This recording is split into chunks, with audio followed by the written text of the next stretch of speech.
नमस्कार दोस्तों, स्वागत है आपका एक्सपेरिमेंट इन्फो में। केवीएस की जो पेडागोजी सीरीज़ है बच्चों, इसमें जो हमारा आज का टॉपिक होने वाला है वो है यूनिट 4 का स्कूल ऑर्गेनाइजेशन एंड लीडरशिप। हम आज इसको पूरा कंप्लीट करने वाले हैं। ये पांचों के पांचों जो इसमें सब पॉइंट दे रखे हैं, आज हम एक एक करके सबको अच्छे से डिस्कस करने वाले हैं। साथ ही में मैं आपको बता दूं, ये जो बच्चों मैंने आज का जो आपका वीडियो तैयार किया है, इसमें जो भी मैंने लिखा है वो मैंने आपका निष्ठा जो एक प्रोग्राम था जो गवर्नमेंट ने लॉन्च किया था फॉर स्कूल लीडरशिप, वहाँ से उठाए हैं। तो आप इस क्लास को पूरा अंत तक जरूर देखना, क्योंकि इसमें एक एक पॉइंट है वो आपके एग्जाम के व्यू से बहुत ही इंपॉर्टेंट है, बहुत ही ऑथेंटिक मटेरियल है। ओके फ्रेंड्स, अगर वीडियो पसंद आए तो प्लीज़ इसको लाइक करना, शेयर करना और कमेंट करना ना भूलना। चलिए अपना आज का क्लास को हम शुरू करते हैं। देखिए, सबसे पहले बच्चों हम बात करते हैं leader as reflective practitioner, team builder, initiator, coach and mentor. सबसे पहले हम बात करते हैं कि रिफ्लेक्टिव प्रैक्टिनर क्या होता है।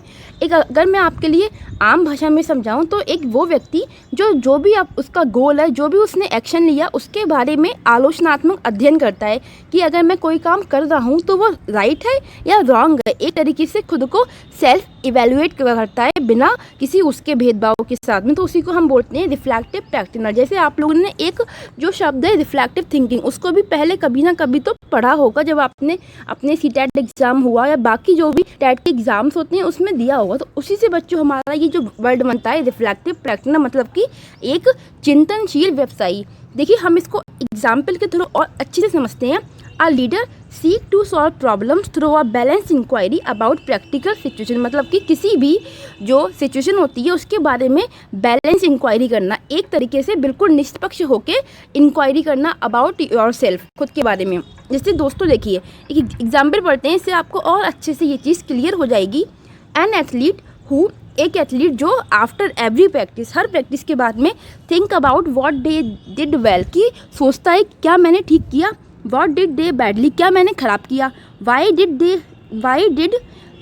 They did things the way they did, क्या उसने काम को उस तरीके से किया जिस तरीके से उस काम को करना चाहिए था, and what they can do in the future to improve their performance, अपनी परफॉर्मेंस को और इम्प्रूव करने के लिए और अच्छा बनाने के लिए मैं इसमें फ्यूचर में कौन कौन सी चीज़ों को इम्प्लीमेंट कर सकता हूँ। तो इसी को हम बोलते हैं बच्चों रिफ्लेक्टिव प्रैक्टिनर या फिर रिफ्लेक्टिव थिंकिंग है, कि अपने बारे में जो भी उसने किया है, जो भी वो काम है, जो भी टास्क है, उसके बारे में आलोचनात्मक होकर अध्ययन करना कि जो भी गोल है उसको वो प्रोसेस करता है तो वो राइट है, रॉन्ग है और कितना अच्छे वे में और इस काम को हम कर सकते हैं। उसी को हम बोलते हैं रिफ्लेक्टिव प्रैक्टिनर।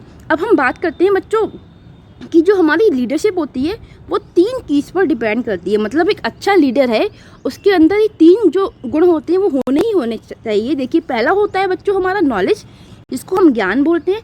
दूसरा होता है स्किल, जिसको हम कौशल बोलते हैं। और तीसरा होता है बच्चों एटीट्यूड, जिसको हम अभिव्यक्ति या फिर रवैया बोलते हैं। देखिए, जो बच्चों नॉलेज होता है उसमें हमारे कौन कौन सी चीज़ें ऐड होती हैं कि जो भी व्यक्ति है उसको, अगर वो स्कूल में लीडरशिप करता है, तो क्योंकि हम यहाँ पे जो भी पढ़ रहे हैं वो स्कूल के ओरिएंटेड पढ़ रहे हैं, इसलिए हम स्कूल के रिगार्डिंग ही सारी चीज़ों को रखेंगे। तो स्कूल लीडरशिप में क्या आता है कि जो भी आपने व्यक्ति को स्कूल का लीडर बनाया, स्कूल का प्रिंसिपल हेड किया, क्या उसको पहले से उस चीज़ के बारे में नॉलेज है या फिर नहीं, या फिर आपने जो भी स्कूल का प्रिंसिपल बनाया वो उस टीचिंग बैकग्राउंड का था ही नहीं। तभी तो आपने देखा होगा कि जो भी हमारे बच्चों ये प्रिंसिपल्स होते हैं या फिर जो सीनियर्स होते हैं, इनकी जो नियुक्ति होती है वो हमेशा जो टीचर पहले से एक्सपीरियंस होता है उसी को लेते हैं, क्योंकि उसको पहले से आइडिया होता है ना कि हमें चीज़ों को किस तरीके से प्रोसेस करना है। ऐसा थोड़ी होता है कि कोई भी अगर प्रिंसिपल की जो पोस्ट होती है फिर हेड की पोस्ट होती है, वहाँ पे जो भी भर्ती आती है उसमें डायरेक्ट जो फ्रेश टीचर्स होते हैं उनको तो नहीं लेते। क्यों नहीं लेते? जबकि उनके पास भी नॉलेज तो होगी, लेकिन उनके पास बच्चों वो एटीट्यूड नहीं होगा, वो स्किल इतनी अच्छे से अभी डेवलप नहीं हो पाई होगी जितनी कि एक अनुभवी व्यक्ति के पास में होगी। इसलिए कहा जाता है कि स्कूल की जो लीडरशिप है वो हमेशा हम क्या करते हैं, एक व्यक्ति जिसको उसका प्रॉपर ज्ञान हो अच्छे से 100% वाला, उसको हम हेड अपॉइंट करते हैं। फिर आता है पेडागोजिकल कंटेंट नॉलेज, मतलब कि जो भी हमारे सब्जेक्ट होते हैं, ईवीएस हो गया, साइंस हो गया, मैथ्स हो गया, तो उस सब्जेक्ट की जो पेडागोजिकल नॉलेज होती है कि आपको किस तरीके से उस सब्जेक्ट को बच्चों को पढ़ाना है, बच्चों को किस तरीके से असिस्ट करना है और बच्चों को कौन कौन से वे में समझाना है, किस तरीके से बच्चे का जो बिहेवियर है उसको आपको मेज़र करना है, उसको आपको मतलब अंडरस्टैंड करना है, वो सारी चीज़ें, वो सारे जो हमारे कॉन्सेप्ट होते हैं वो हमारे किस में आते हैं, पेडागोजिकल कंटेंट नॉलेज। तो एक अच्छा लीडर में ये वाला जो ज्ञान है ये भी होना चाहिए कि उसको पेडागोजिकल कंटेंट नॉलेज हो, तभी वो अच्छे से लीड कर पाएगा। अदरवाइज़ क्या है, जिस व्यक्ति को पेडागोजी की ही नॉलेज नहीं है तो उसको बिहेवियर की नहीं होगी नॉलेज। टीचर आता है किसी भी वे में पढ़ाता है और चला जाता है, वो इतने अच्छे से एग्जामाइन नहीं कर पाएगा। तीसरा आता है बच्चों एकेडमिक सुपरविजन, मतलब कि जैसे कि हमारा जो एकेडमिक सुपरविजन होता है कि ओवरऑल चीज़ों को सुपरवाइज करना, कि हमारे स्कूल में जो भी यूटी होते हैं, इसके फिर जो आपके एनुअल एग्ज़ाम होते हैं, फाइनल एग्ज़ाम जिसको हम बोलते हैं, हाफ ईयरली होते हैं, तो उन सबको सुपरवाइज करना। बाकी जो साथ में आपकी को करिकुलर या फिर करिकुलर एक्टिविटीज़ होती हैं जिसमें क्या है बच्चे का सर्वांगीण विकास छिपा होता है, तो उस चीज़ को भी सुपरवाइज करने की जो नॉलेज है वो एक अच्छे लीडर के पास में होनी चाहिए। टीम लर्निंग को कहते हैं मतलब पूरा सबको साथ लेके चलने वाला। ऐसा ना हो कि मैं ही सबसे मतलब सुपीरियर हूँ, तो ये वाली फीलिंग नहीं होनी चाहिए। जो भी उसके टीचर्स हुए, जो भी उसके जूनियर्स हुए, या जो भी उसके नीचे काम करते हैं या कोई उसके ऊपर भी है, तो उसके अंदर ये गुण होना चाहिए एक अच्छे लीडर में कि वो सबको साथ लेके चले और सबका बराबरी से विकास के बारे में सोचे, सिर्फ अपने बारे में ना सोचे। इसी को हम बोलते हैं टीम लर्निंग। जैसे आपने आम भाषा में भी सुना होगा कि जो अच्छा लीडर होता है उसकी पहचान ये होती है कि अगर जब भी टीम जीतती है तो वो खुद को पीछे रखता है, अपने आप को, और बाकी लोग को आगे रखता है। बाकी लोग को उस टीम का क्या देता है, मतलब टीम का श्रेय देता है। लेकिन टीम हारती है तो पूरी रिस्पॉन्सिबिलिटी उस लीडर की होती है कि अगर कुछ बुरा होता है तो जिम्मेदारी मेरी है, कुछ अच्छा होता है तो उसका जो पूरा का पूरा मतलब श्रेय दिया जाएगा वो पूरी टीम को दिया जाएगा। फिर आता है हमारा स्कूल डेवलपमेंट प्लान। उसको ऐसा प्लान बनाना चाहिए जिससे स्कूल का क्या हो, डेवलपमेंट हो, चाहे वो इंफ्रास्ट्रक्चर हो गया या फिर टीचिंग मेथड्स हुए या फिर कुछ भी हो गया। तो स्कूल की भलाई के बारे में सोचना, इसकी उसको पहले से नॉलेज होनी चाहिए।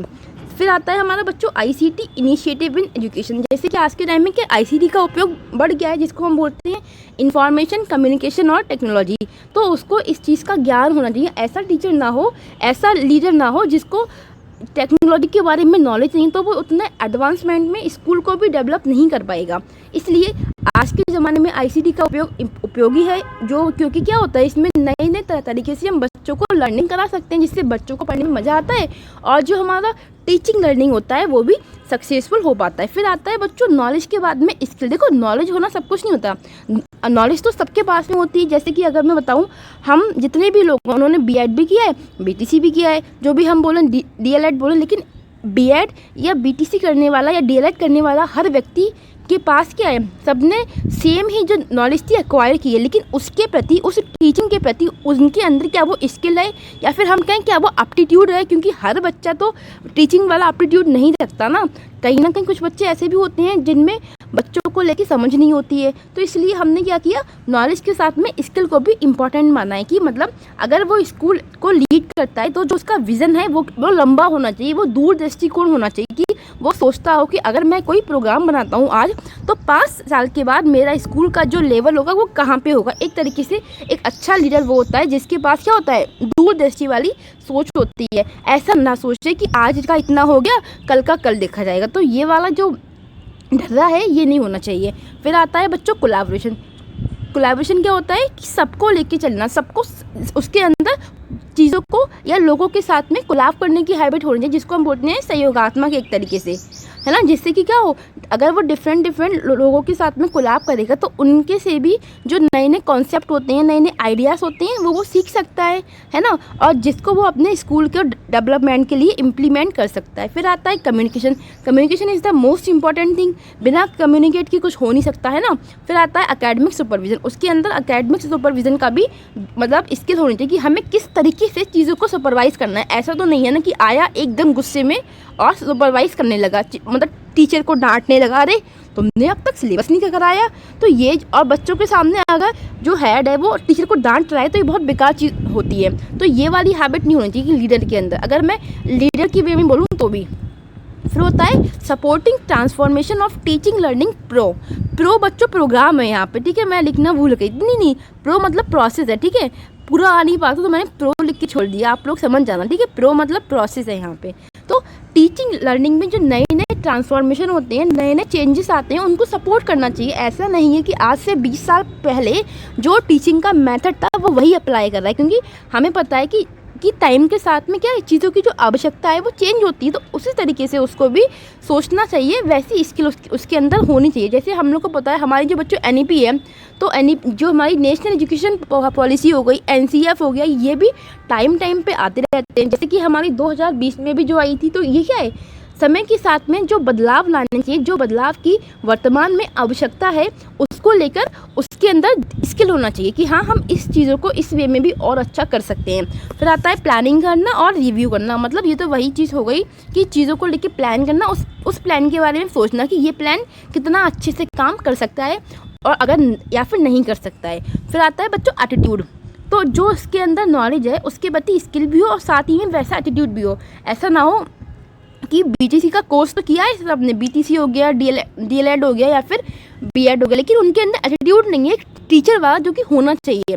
जैसे टेकिंग इनिशिएटिव, तो चीज़ों को, नई नई चीज़ें होती हैं उनको इनिशिएट करना आना चाहिए। यानी कि जो पहला जो स्टेप होता है ना, वो एक लीडर का ही होता है आगे बढ़ने का। जब एक लीडर आगे बढ़ता है तो जो उसके फॉलोअर्स होते हैं वो क्या करते हैं, वो उसको अनुसरण करते हैं, वो भी आगे बढ़ते हैं। तो उसके अंदर ये वाली मतलब एटीट्यूड होना चाहिए कि वो पहले आगे बढ़ सके, चीज़ों को आगे लीड कर सके। फिर होता है पॉजिटिव आउटलुक। हर चीज़ में पॉजिटिविटी देखिए, एकदम से नेगेटिव नहीं होना, हाय रे अब क्या हो गया, मेरा कुछ नहीं हो सकता, मैं तो बेकार हूँ। तो मतलब कोई भी अगर बुरी सिचुएशन आती है जो उसके फेवर में नहीं है, तो उसको एकदम से नेगेटिव नहीं हो जाना, अब मैं कुछ नहीं कर सकता, इतना बुरा हो गया, तो ये वाली हाल नहीं होना चाहिए। ऐसे क्या होता है, इससे जो आपकी पूरी की पूरी टीम है जो उस लीडर को फॉलो करती है, वो क्या होगी, वो कितना ज़्यादा नेगेटिव हो जाएगी। इसलिए एक लीडर को हमेशा पॉजिटिव होना चाहिए, उसके अंदर ये भावना होनी चाहिए कि मुझ पे क्या है, पूरी की पूरी टीम का भार है।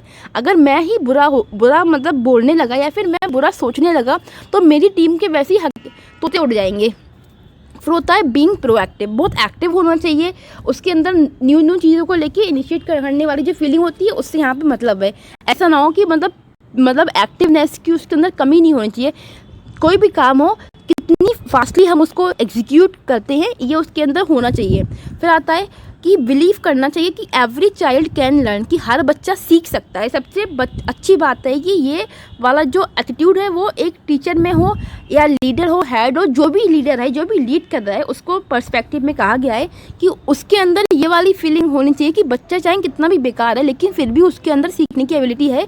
हर बच्चा सीख सकता है। हमें अपने जो हमारे वे ऑफ मेथड हैं टीचिंग के, उसको चेंज करना चाहिए, बच्चे को सिखाना चाहिए, चाहे कुछ भी, लेकिन हर बच्चा सीख सकता है, ये वाला उसके अंदर कॉन्सेप्ट होना चाहिए। फिर होता है believe that every child can progress on इस लर्निंग ग्राफ। हम लोगों ने बच्चों जो लर्निंग ग्राफ थे पढ़े थे ना, एक हमारा ये था जिसमें जो लर्निंग होती है वो सीधी रहती है एकदम, जो कि बिल्कुल आइडियल था, जो कि होता ही नहीं है। तो एक तरीके से क्या है, उसके अंदर ही बिलीफ होना चाहिए कि जो बच्चे हैं वो क्या है, जो भी उनका लर्निंग ग्राफ है, यानी कि अगर कोई बच्चा कल पढ़ने में कमज़ोर था तो परसों वो वही कमज़ोर बच्चा पढ़ने में अच्छा हो सकता है, अगर मैं उसके साथ में सही तरीके के टीचिंग मेथड्स को अप्लाई करता हूँ। तो ये वाला जो पॉजिटिव एटीट्यूड है, ये उसके अंदर होना बहुत आवश्यक है, तभी वो बच्चे को उन्नति करा सकता है। फिर आता है believe that every child can develop his KSA मतलब नॉलेज, स्किल और एटीट्यूड। ये उसके अंदर बिलीव होना चाहिए कि हर बच्चा क्या है, ज्ञान को पा सकता है, उस ज्ञान के प्रति अपनी जो स्किल है वो डेवलप कर सकता है और फिर वैसा ही अपना एटीट्यूड बना सकता है। जैसे मैं कहूँ, सभी लोगों ने क्या है, कंप्यूटर बेसिकली मोस्टली लोगों ने पढ़ा है, जिनने नहीं भी पढ़ा है तो कोई बात नहीं था, लेकिन मोस्टली लोग होते हैं तो वो कंप्यूटर को बेसिकली जानते हैं। लेकिन क्या कंप्यूटर पढ़ने से कंप्यूटर के प्रति जो स्किल है वो हमको आती है, नहीं आती ना। उसके लिए क्या, हमें उसमें पारंगत होना पड़ता है, और अगर हमें स्किल नहीं आती तो हमारा कंप्यूटर वाला एटीट्यूड कैसे बनेगा, है ना। तो इसलिए उस लीडर में ये बिलीव होना चाहिए कि हर बच्चा क्या है, टीचर की हेल्प से अपना KSA को डेवलप कर सकता है, या फिर मैं कहूँ जो टीचर है वो अपना नॉलेज को या फिर अपनी स्किल्स को या फिर अपने एटीट्यूड को डेवलप कर सकता है। ये एक अच्छे लीडर की पहचान होती है कि उसको हमेशा हर वे में पॉजिटिव अप्रोच को अप्लाई करना है, सिंपल वे में, और कुछ नहीं है। ना ही उसको टीचर को मतलब बुरा फील कराना है, ना ही बच्चों को, क्योंकि टीचर हुए बच्चे हुए दोनों क्या है, लर्निंग प्रोसेस के पार्ट हैं। अगर आपने टीचर से बैड बिहेव किया तो कहीं ना कहीं टीचर को बुरा लगेगा और फिर जो टीचिंग लर्निंग प्रोसेस चल रहा है वो हमारा इतना स्मूथली नहीं चल पाएगा। तो बच्चों ये थी हमारी a good leadership depend on these 3 keys थी, नॉलेज, स्किल और एटीट्यूड, जिसको हमने डिस्कस किया। और बच्चों एक बात और इम्पॉर्टेंट नहीं है कि लीडर मतलब हमेशा हमारा हेड या प्रिंसिपल हो, कभी कभी कहीं कहीं बच्चे भी हो सकते हैं। जैसे क्लास का जो मॉनिटर होता है तो उसका काम क्या होता है, पूरे क्लास को लीड करना, या फिर टीचर्स भी हो सकते हैं। ओके, तो आप इस चीज़ को ध्यान रखें। लेकिन यहाँ पे जो मैंने पढ़ा है वो एज अ प्रिंसिपल या एज अ हेड के पर्सपेक्टिव में पढ़ा है। अब हम बढ़ते हैं बच्चों आगे अपनी नेक्स्ट लाइन पे कि लीडरशिप क्या है इन ले मैंस लैंग्वेज। अगर आम आदमी की भाषा में कहें, is understood to be an authority और समवन विद इनफ पावर और influence to head a group of people और ऑर्गेनाइजेशन। मतलब कि आम आदमी की भाषा में जो नेतृत्व है वो क्या है, एक प्राधिकरण जिसको हम कहते हैं अथॉरिटी, या फिर किसी व्यक्ति के समूह का या फिर ग्रुप का या फिर संगठन जिसको हम कहते हैं ऑर्गेनाइजेशन को नेतृत्व करने के लिए पर्याप्त शक्ति या प्रभाव के साथ समझा जाता है। एक अच्छा जो एक लीडर है उसका काम क्या है कि बाकी लोग भी क्या हो पाए, उससे इन्फ्लुएंस हो पाए, तभी तो वो लीडर बन पाएगा। अदरवाइज कौन बन पाएगा। जैसे आपके क्या है, महात्मा गांधी हो गए, गौतम बुद्धा हो गए, महावीर स्वामी, तो इन सब के क्या थे, खुद के अनुयायी थे, तभी ये लोग क्या थे लीडर, तभी ये लोग क्या थे लीडर थे। जैसे आपके भगत सिंह हुए, सुभाष चंद्र बोस हुए। तो इस तरीके से उसके अंदर क्या कि पावर होनी चाहिए लोगों को इन्फ्लुएंस करने की, और जिससे कि नंबर ऑफ पीपल उसके साथ में कनेक्ट हो पाए।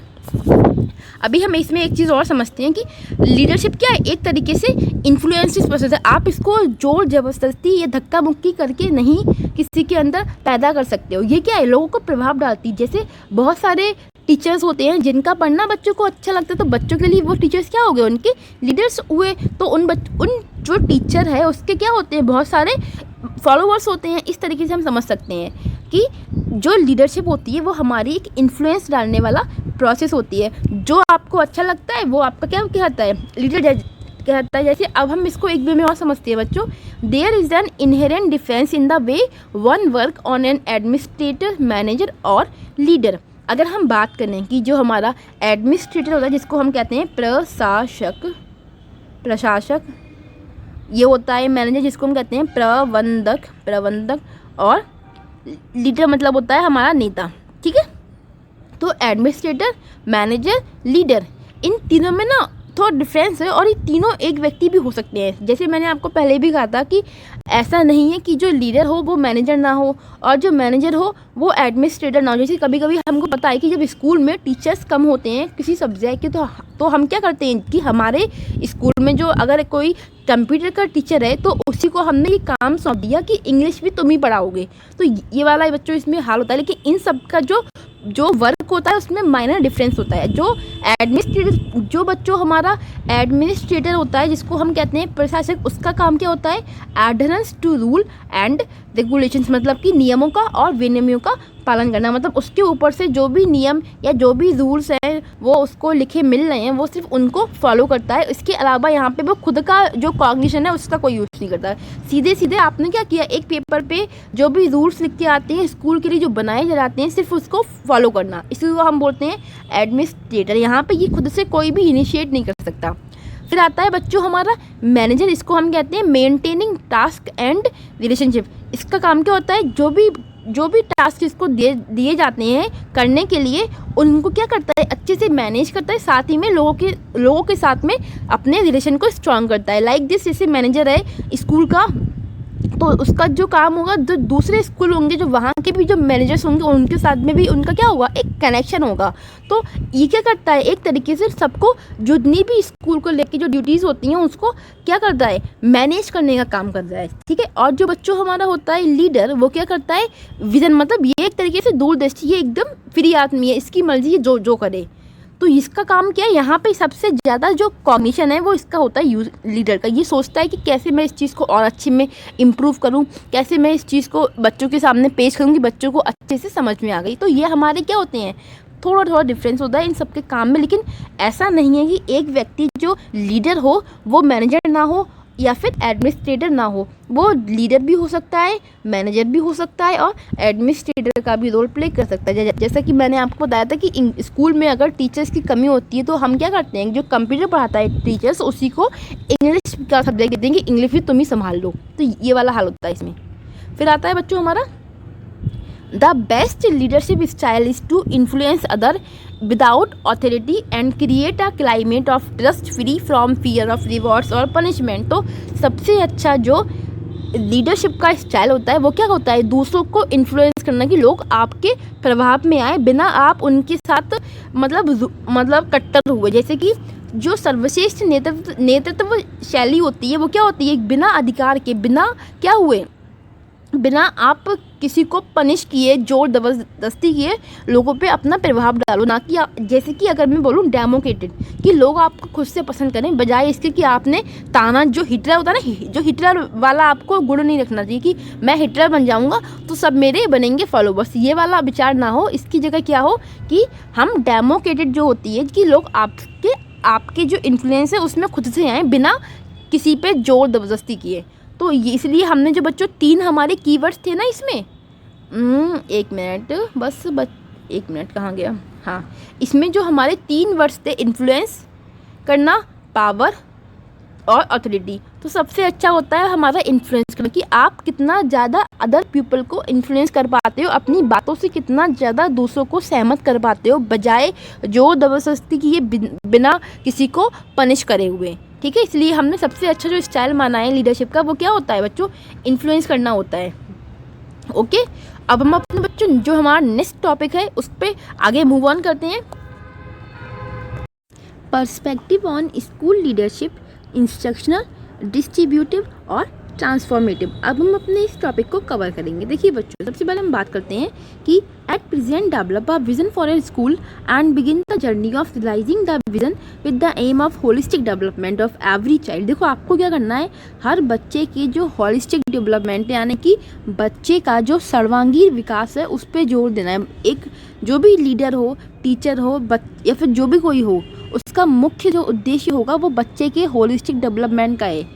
तो कोलैबोरेटिव एंड टीम वर्क, मतलब कि सब साथ में मिलकर काम करें और बच्चे के सर्वांगीण विकास, जिसमें उसका फिजिकल भी आ गया, कॉग्निशन भी आ गया, सोशल भी आ गया, इमोशनल भी आ गया, ये सारे डेवलपमेंट शामिल होते हैं। देखिए वर्तमान में अपने स्कूल के लिए एक विज़न, एक आपके सामने एक ड्रीम होना चाहिए आपके आगे। ड्रीम यानी कि विज़न विकसित करें और सहयोगी और टीम वर्क के माध्यम से हर बच्चे के समग्र विकास, जिसको हम कहते हैं होलिस्टिक डेवलपमेंट के उद्देश्य से विजन को साकार करने की यात्रा शुरू करें। जैसे कि जब भी आपने कोई भी एग्ज़ाम की तैयारी शुरू करते हो तो आपका विज़न क्या होता है कि आपको गवर्नमेंट जॉब लेनी है। अगर आप गवर्नमेंट जॉब की प्रिपरेशन स्टार्ट करते हो तो उस समय जो आपका विज़न होता है वो ये होता है कि मुझे अपनी तैयारी को इस तरीके से करना है कि मुझे क्या मिले, गवर्नमेंट जॉब मिल जाए, मुझे उसमें सफलता मिल जाए। तो ऐसे ही ये बोल रहे हैं कि जो अगर हमें स्कूल को लेकर लीडरशिप करनी है तो उसमें जो एक लीडर का विज़न होता है वो ये होता है कि हम इस तरीके से चीज़ों को डिज़ाइन करें, कोई भी काम करें, चाहे हमें टीम वर्क करना पड़े या फिर कोलैबोरेटिव लर्निंग होती है जिसको हम बोलते हैं कोलैबोरेटिव लर्निंग, उसको करें जिससे बच्चे का क्या हो, होलिस्टिक डेवलपमेंट हो। जैसे आपके लिए जॉब लगना क्या है, आपका जो विजन है वो पूरा होना है, वैसे ही जो लीडर होता है उसके लिए बच्चे का जो होलिस्टिक डेवलपमेंट है वो क्या है, उसके विजन का कंप्लीट होने के समान होता है। अब देखिए अंडरस्टैंडिंग हो उसके लिए किसकी, pedagogical content knowledge as a school head. सही बात है, जो भी स्कूल का हेड है उसके लिए पेडागोजी की नॉलेज होना इंपॉर्टेंट है। जो भी कंटेंट नॉलेज यानी कि चाहे वो हिस्ट्री हुआ, एसएसटी हुआ, ईवीएस हो गया, मैथ्स हो गया, साइंस हो गया, तो इससे क्या होगा ना, उस जो स्कूल का हेड होगा उसको पता होगा कि हाँ हमें कौन कौन से वे अपनाने हैं बच्चों को इस सब्जेक्ट को पढ़ाने के। ऐसा तो नहीं है ना सिर्फ आप बुक लेके आएँ और बच्चों को पढ़ा के निकल जाएँ, तो उससे जो क्लास होती है वो उतनी एक्टिव नहीं बन पाती है। इसलिए जो बच्चों पेडागोजिकल कंटेंट नॉलेज है, ये बड़ा प्यारा शब्द है। और जो आपका निष्ठा है प्रोग्राम, जहाँ से मैंने पूरा PDF को तैयार किया है आपके लिए बेसिकली, तो उसमें बार बार इस शब्द का यूज़ हुआ, तो अब इसको अच्छी तरह पेडागोजिकली कंटेंट नॉलेज, जिसको हम शॉर्ट फॉर्म में PCK भी बोलते हैं, ठीक है। तो स्कूल हेड को इसकी समझ होनी चाहिए। अगर उसको पेडागोजी की ही समझ नहीं है तो बच्ची को वो कहाँ क्या समझ पाएगा, है ना। तो इसलिए जिससे कि क्या हो, जो टीचिंग लर्निंग है वो अच्छे से हो सके, उसमें वो न्यू जो इनोवेशंस होते हैं उसको अप्लाई करे। और ये बात समझे कि हर बच्चा क्या है, एक तरीके से नहीं समझता, हर बच्चे की अपनी इंडिविजुअल डिफरेंसेस होते हैं, हर बच्चे की किसी भी चीज़ को समझने को लेकर अपनी अलग अलग एबिलिटीज़ होती हैं। तो अगर स्कूल हेड को पेडागोजिकल कंटेंट नॉलेज है तभी वो इन सब बातों को समझ पाएगा। फिर आता है बच्चों, develop a perspective on active learning principle. यहाँ पे हमें क्या करना है कि जो भी मतलब स्कूल में जो आपको टीचिंग लर्निंग करानी है उसमें बच्चा क्या रहेगा, बच्चे को आपको एक्टिव लर्निंग करानी है। और एक्टिव लर्निंग की जो टर्म है वो हमारे बच्चों किसने दी थी, पियाजे ने दी थी। ओके, ये मैंने आपको पहले भी जब मैंने जीन पियाजे पढ़ाया था तो उसमें आपको बताया था। देखिए, एज अ स्कूल लीडर, अगर आप स्कूल के लीडर हैं, you need to have an in depth understanding of active learning. तो आपके अंदर ही समझ होनी चाहिए कि आपको गहरी समझ होनी चाहिए एक्टिव लर्निंग प्रिंसिपल्स की, that are generic and can be employ in teaching learning process across subject domains. मतलब कि जो भी सब्जेक्ट है उसके इर्द गिर्द होता है। ये एक तरीके से बच्चे को सेंटर में रखना है, जो भी लर्निंग करा रहे हो बच्चा उसमें एक्टिव रहे, बच्चा पैसिव ना हो। ऐसा ना हो कि टीचर आता है और पढ़ा रहा है लेकिन बच्चे को पढ़ने में मज़ा नहीं आ रहा है, तो ये वाला हाल नहीं होना चाहिए। और फिर भी टीचर ने अपना पूरा का पूरा जो कॉन्सेप्ट था बता दिया और निकल गए, उन्हें मतलब ही नहीं है कि बच्चे को क्या समझ में आता है क्या समझ में नहीं आता। इसलिए आपको जो टीचिंग लर्निंग है उसको इस तरीके से कंस्ट्रक्ट करना है कि जिसमें बच्चे को मज़ा आए, बच्चा जिसमें एक्टिवली इंगेज हो। और बच्चों जो एक्टिवली इंगेज बच्चा होता है वो, या फिर जो क्लास लें हम, वो जो एक्टिवली इंगेज होगा उसकी पहचान होगी। वहाँ पे सारे बच्चे क्या होंगे, टीचर्स के साथ में क्वेश्चन आंसर भी करते हैं एक लिमिटेड एरिया में। ऐसा नहीं कि आप टीचर से मज़े लेते हो और वो वाला जो मतलब सीन होता है वो नहीं करना है। देखिए, इसके जो प्रिंसिपल्स हैं हम उसको पढ़ते हैं कि किन किन प्रिंसिपल्स हैं जो एक्टिव लर्निंग को लेके बोले गए हैं। कि पहला हमारा क्या है कि जो लर्नर होगा, जो बच्चा है जो सीख रहा है, उसको हम सेंटर में रखो। ये हमारा है क्लासरूम और ये रहा बच्चा। तो यानी कि इससे क्या होगा, जब लर्नर जो हमारा बच्चों सेंटर में होगा तो जो भी हमारा क्लास में प्रोसेस होंगे वो बच्चे के ध्यान में रखते हुए होंगे, बच्चे की जो इंडिविजुअल नीड है उसको रखते हुए होंगे। फिर होता है the social nature of learning, यानी कि जो भी आप पढ़ा रहे हो उसका समाज में क्या उपयोग है, ये भी तो इम्पॉर्टेंट है ना। जैसे कि हम लोग का बहुत होता है कि हम लोगों ने बहुत सारी चीज़ें ऐसी पढ़ी जिसका लाइफ में कोई यूज़ नहीं है। या मैं कहूँ कि पुराने ज़माने का जो वो करिकुलम है या फिर जो वो सिलेबस होता है वही हमारा फॉलो होता रहता है। उसमें चेंजेस आते हैं बट उतने नहीं आते जितने की एडवांस हमें नीड है आज के प्रेजेंट समय में। तो वो आप सभी लोगों ने कभी ना कभी फील किया होगा कि यार मैंने ये काम तो किया लेकिन मेरा लाइफ में इसका यूज़ कहाँ है। जैसे ये सबके साथ में होता है। तो आपको जो भी पढ़ाना है उसका समाज में क्या उपयोग है, इसके परिप्रेक्ष्य में होके पढ़ाना चाहिए। फिर आता है emotions are integral to learning, मतलब कि बच्चे के जो इमोशंस होते हैं वो भी क्या होते हैं, लर्निंग का ही पार्ट है। अगर बच्चे को आप कुछ भी सिखाते हो, कुछ भी टीचिंग कराते हो तो क्या होता है, अगर बच्चा गुस्सा हो रहा है या गुस्सा होने का सेंस है, अगर बच्चे में कोई इमोशंस आते हैं उस टाइम पे, बच्चे होते हैं ना हैप्पी होते हैं, एकदम से बहुत सैड होते हैं, तो वो वाला हाल है। तो वो भी आपको लर्निंग का ही पार्ट है क्योंकि आपको बच्चे को इमोशनली भी बनाना है। जैसे टीचर ने क्लास में कोई इमोशनल स्टोरी बता दी तो कुछ बच्चे होते हैं वो उस पर रोने लगते हैं, जो छोटे बच्चे होते हैं बेसिकली। तो क्या है, आपको इसको एक पॉजिटिव वे में लेना है, ना कि नेगेटिव वे में लेना है कि अरे बच्चे रो रहे हैं या हंस रहे हैं। तो हंसना रोना जो भी इमोशंस हैं वो भी क्या है, लर्निंग का पार्ट है। इससे बच्चा समाज के लिए या बाकी लोगों के लिए संवेदनशील बनता है। फिर आता है recognize individual difference. Most important thing है कि हर बच्चे में क्या होते हैं, व्यक्तिगत विभिन्नताएं होती हैं। सब बच्चे सेम नहीं होते, सब बच्चों में सेम तरीके की एबिलिटी नहीं होती चीज़ों को सीखने की। तो इस बारे में आपको एक स्कूल का जो हेड है उसको नॉलेज होनी चाहिए। उसी तरीके से जो आपका जो करिकुलम होता है उसको डिज़ाइन करना चाहिए। फिर आता है स्क्रैचिंग ऑल स्टूडेंट, मतलब कि सभी बच्चों को क्या, पढ़ाई के प्रति ध्यान खींचना। ऐसा ना हो जैसे हम लोग बात करते हैं कि आज के टाइम में किसकी, इंक्लूसिव एजुकेशन की, जिसको हम बोलते हैं समावेशी शिक्षा, जहाँ पे सारे बच्चे एक साथ एक ही क्लासरूम में बैठते हैं बिना किसी भेदभाव के साथ उनको सीखने के समान अवसर प्रदान की जाए।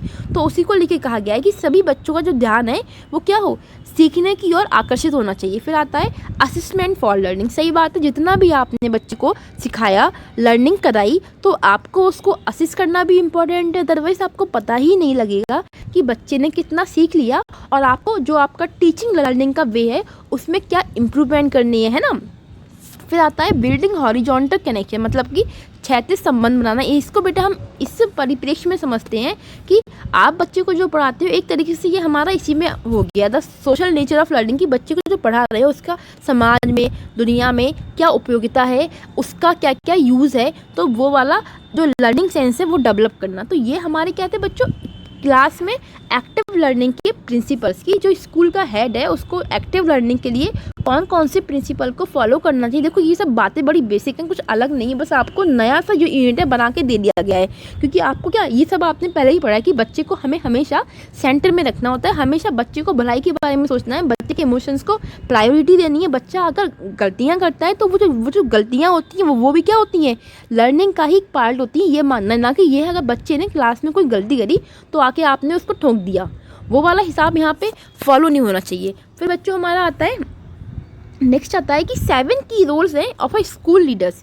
जो भी स्कूल का लीडर है उसके लिए 7 की रोल्स बताए गए हैं। इसको हम पढ़ते हैं। पहला बच्चों हमारा आता है पर्सपेक्टिव ऑन स्कूल लीडरशिप, मतलब कि किस तरीके से उसको स्कूल को लीड करना है, इसको लेके उसको पूरी कॉन्सेप्चुअल अंडरस्टैंडिंग होनी चाहिए, जिससे बच्चे का, टीचर का, सबका ग्रोथ हो सके, सबकी डेवलपमेंट हो सके। एक तरीके से ये बच्चों बात करता है हमारी इंक्लूसिव एजुकेशन की, साथ में ही प्रोग्रेसिव एजुकेशन की, जिसको हम एक्टिव लर्निंग भी बोल सकते हैं। बच्चा वहाँ पे एक्टिव हो और वहाँ पे सभी बच्चों को समावेशन किया जाए, बजाय कि हमने क्या किया, अगर किसी बच्चे में कोई डिसेबिलिटी है तो आपने उसके बिहाफ पे उसको अलग किया, उसके साथ में भेदभाव किया, तो ये वाला जो वे होता है ये एक स्कूल के हेड का नहीं होना चाहिए। इसके बजाय क्या होना चाहिए, उसका जोर होना चाहिए इंक्लूसिव एजुकेशन पे, जिससे सबका विकास हो और सबका वृद्धि हो, और साथ ही में उसको समझ होनी चाहिए स्कूल का पूरा जो रोल होता है, कैसे हम चीज़ों को एग्जीक्यूट करते हैं। फिर हमारा देखिए अब हम पढ़ते हैं डेवलपिंग सेल्फ के बारे में। तो यहाँ पे जो लीडर है उसको क्या करना है, या फिर जो भी स्कूल का हेड है उसको क्या करना है, खुद को पहले डेवलप करना है। यहाँ पे जो यूज़ होता है ना वो बच्चों रिफ्लेक्टिव थिंकिंग का होता है, कि वो खुद के बारे में या फिर जो भी उसके रूल्स हैं, पॉलिसीज़ हैं, उसको वो आत्म मूल्यांकन करता है, उसका वो निष्पक्ष भाव से क्या करता है, मतलब एनालाइज करता है कि वो जो भी काम करने वाला है क्या वो ठीक होगा या फिर नहीं होगा। इस तरीके से वो सोचता है, जिसको हमने स्टार्टिंग में जो पहला शब्द था हमारा रिफ्लेक्टिव प्रैक्टिनर पढ़ा था, ये वही वाली थिंकिंग है कि खुद के बारे में पहले क्रिटिकली थिंकिंग करना, क्रिटिकली सोचना, खुद को डिमॉन्स्ट्रेट करना, अपना जो भी उसका एटीट्यूड है, जो भी उसकी एबिलिटीज़ हैं उनको लेके। फिर बच्चों दूसरा आता है हमारा, फिर हमारा तीसरा आता है ट्रांसफॉर्मिंग टीचिंग लर्निंग प्रोसेस। यहाँ पे क्या होता है कि वो ये जो लीडर है उसका मेन पर्पस होगा कि एक ऐसी प्लेस हो, एक ऐसी जगह हो जहाँ पे जो लर्निंग टीचिंग लर्निंग प्रोसेस है वो अच्छे से हो सके, बच्चे एक्सप्लोर करें, बच्चों में क्या हो, क्रिएटिविटी डेवलप हो, बच्चे क्या हो, सेंटर में रखे जाएं। चाइल्ड सेंटर जो अप्रोच होती है वो हमारी टीचिंग लर्निंग में फॉलो हो, और ये पता लगे कि एजुकेशन का पर्पस क्या है। बच्चा स्कूल आता है एजुकेशन के लिए आता है, तो एजुकेशन इस तरीके से प्रोवाइड की जाए कि बच्चे के लिए क्या हो, जो लर्निंग है वो मीनिंगफुल हो, जॉयफुल बने, ना कि रोट लर्निंग को प्रमोट किया जाए।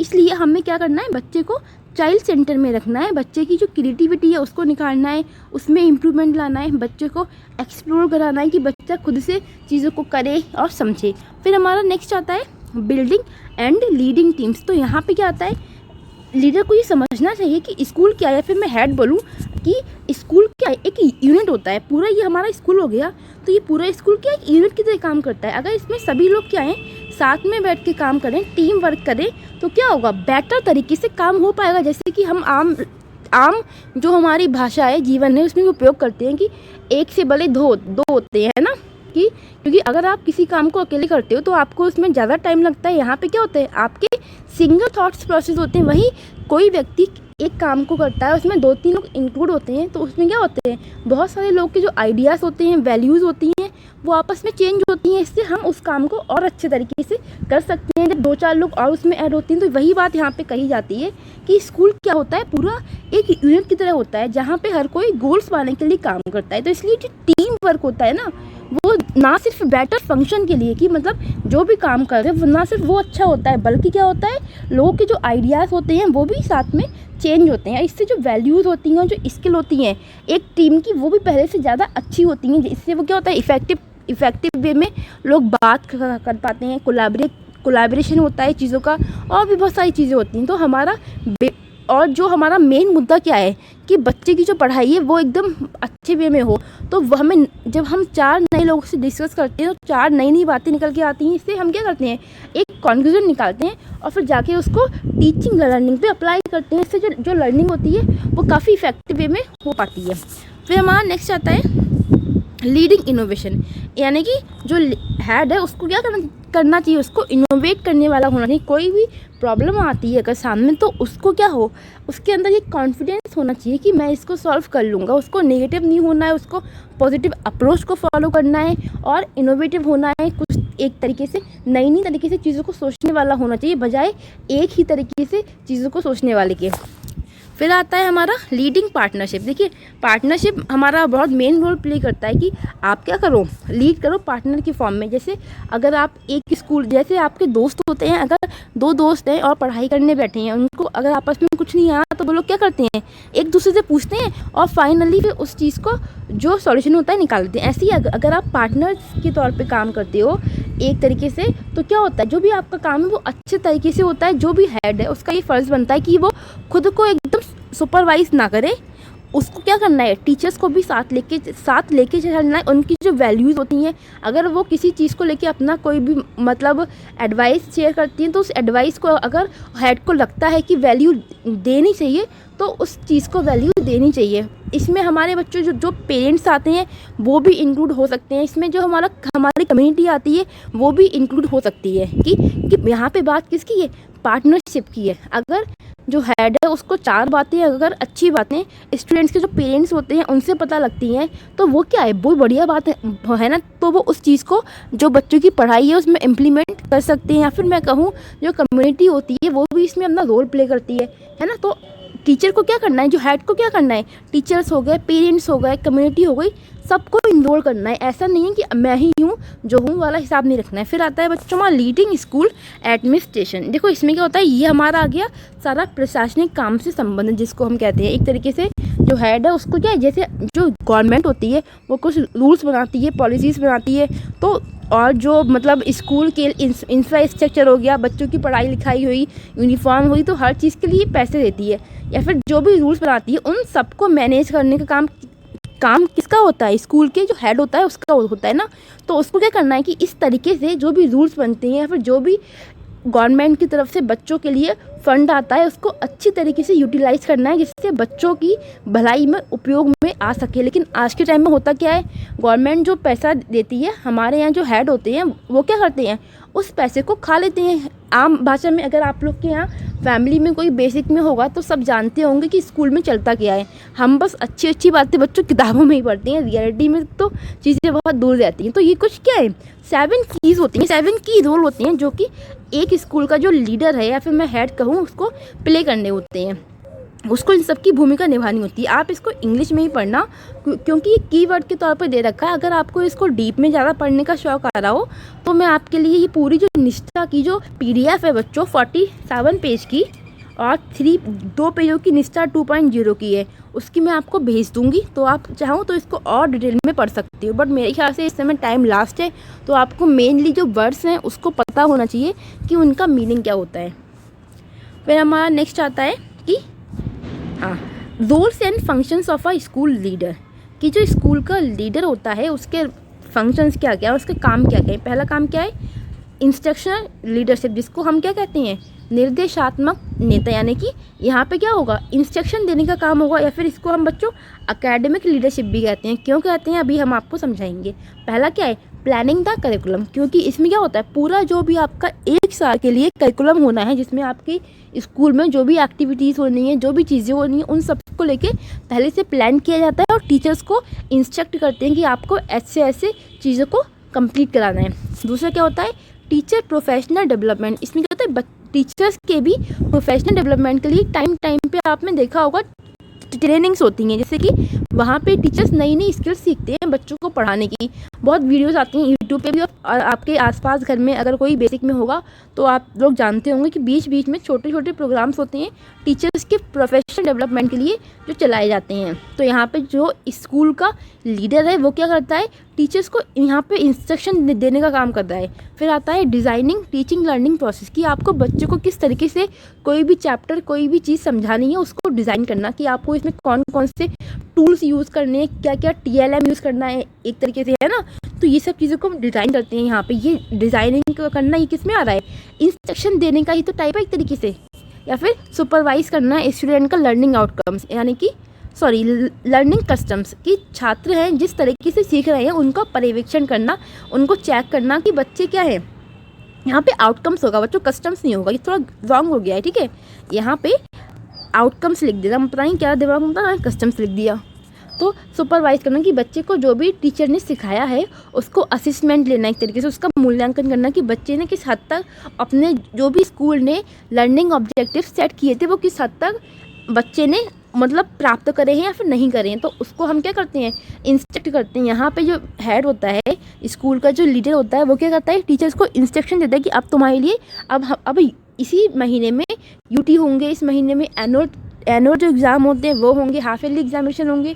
तो इन सब में क्या है, स्कूल का लीडर एज अ इंस्ट्रक्शन की भूमिका को प्ले कर रहा है। फिर आता है हमारा ट्रांसफॉर्मेशनल लीडरशिप, जिसको हम कहते हैं परिवर्तनकारी नेता। यहाँ पे क्या हो रहा है, रूपांतरण की बात हो रही है, चीज़ों को थोड़ा चेंज करना बच्चों की नीड के अकॉर्डिंग एक तरीके से। जैसे विज़न और गोल सेटिंग, जो भी आपने विज़न है, जो भी स्कूल का जो लीडर है उसने जो विज़न किया है सेट, चाहे वो 2 साल के लिए हो, 1 साल के लिए हो, कि मुझे अपने स्कूल को इतनी बुलंदियों पे लेके जाना है, या फिर जो भी गोल किया हो सेट बच्चों की भलाई को लेकर, उसको किस तरीके से हम बीच बीच में अगर हमें नीड पड़ती तो उसको मॉडिफाई कर सकते हैं। जैसे कि कोरोना के टाइम में हम सब ने देखा था कि कितनी सारे चेंजेस आए थे।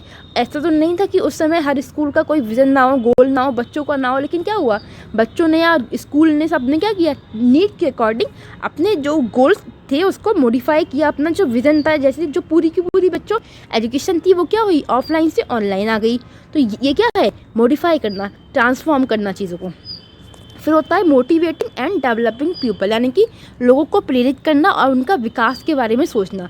तो यहाँ पे जो स्कूल लीडर है उसका काम होगा कि जो भी टीचर्स हैं, जो भी या फिर अदर स्टाफ है स्कूल के, इसमें सिर्फ टीचर्स नहीं आते, पियून वगैरह, वो जो भी लोग, जो भी इस पूरे स्कूल की जो यूनिट है उसमें जो भी लोग इन्वॉल्व है उनको मोटिवेट करना, जिससे कि स्कूल का जो माहौल बने ना एकदम ऊर्जावान होना चाहिए, जिससे बच्चों को भी मज़ा आए स्कूल में, है ना। तो मोटिवेट करना और जो भी लोग हैं स्कूल के, चाहे बच्चे हुए या फिर अदर जो स्टाफ हुआ, उन सबकी भलाई के बारे में सोचना, उन सबके डेवलपमेंट के बारे में सोचना। फिर आता है बच्चों हमारा इस्टेब्लिशिंग स्ट्रक्चर एंड प्रोसेस, मतलब संरचना और प्रक्रियाओं की स्थापना करना, कि जो भी स्कूल का इंफ्रास्ट्रक्चर हुआ या फिर हम बोले कि जो भी प्रोसेस है, जिस तरीके से टीचर को बच्चों के पास जो इंफॉर्मेशन है, जो नॉलेज है उसको ट्रांसफ़र करना है, वो वे क्या होगा, उसमें जो मतलब टीचिंग लर्निंग मटेरियल्स होंगे वो कौन कौन से उपयोग में लाए जाएंगे, कोई चैप्टर है तो वो किस तरीके से किस वे में पढ़ाया जाएगा कि बच्चों को जो पढ़ाई हो उसमें मज़ा आए और जो लर्निंग हो वो मीनिंगफुल बने। आपको रोट लर्निंग को प्रमोट नहीं करना है, आपको मीनिंगफुल लर्निंग को प्रमोट करना है कि बच्चा पढ़े तो समझ के पढ़े बजाय रटने के, क्योंकि रटने वाली विद्या ज़्यादा टाइम तक दिमाग में फिक्स नहीं रहती।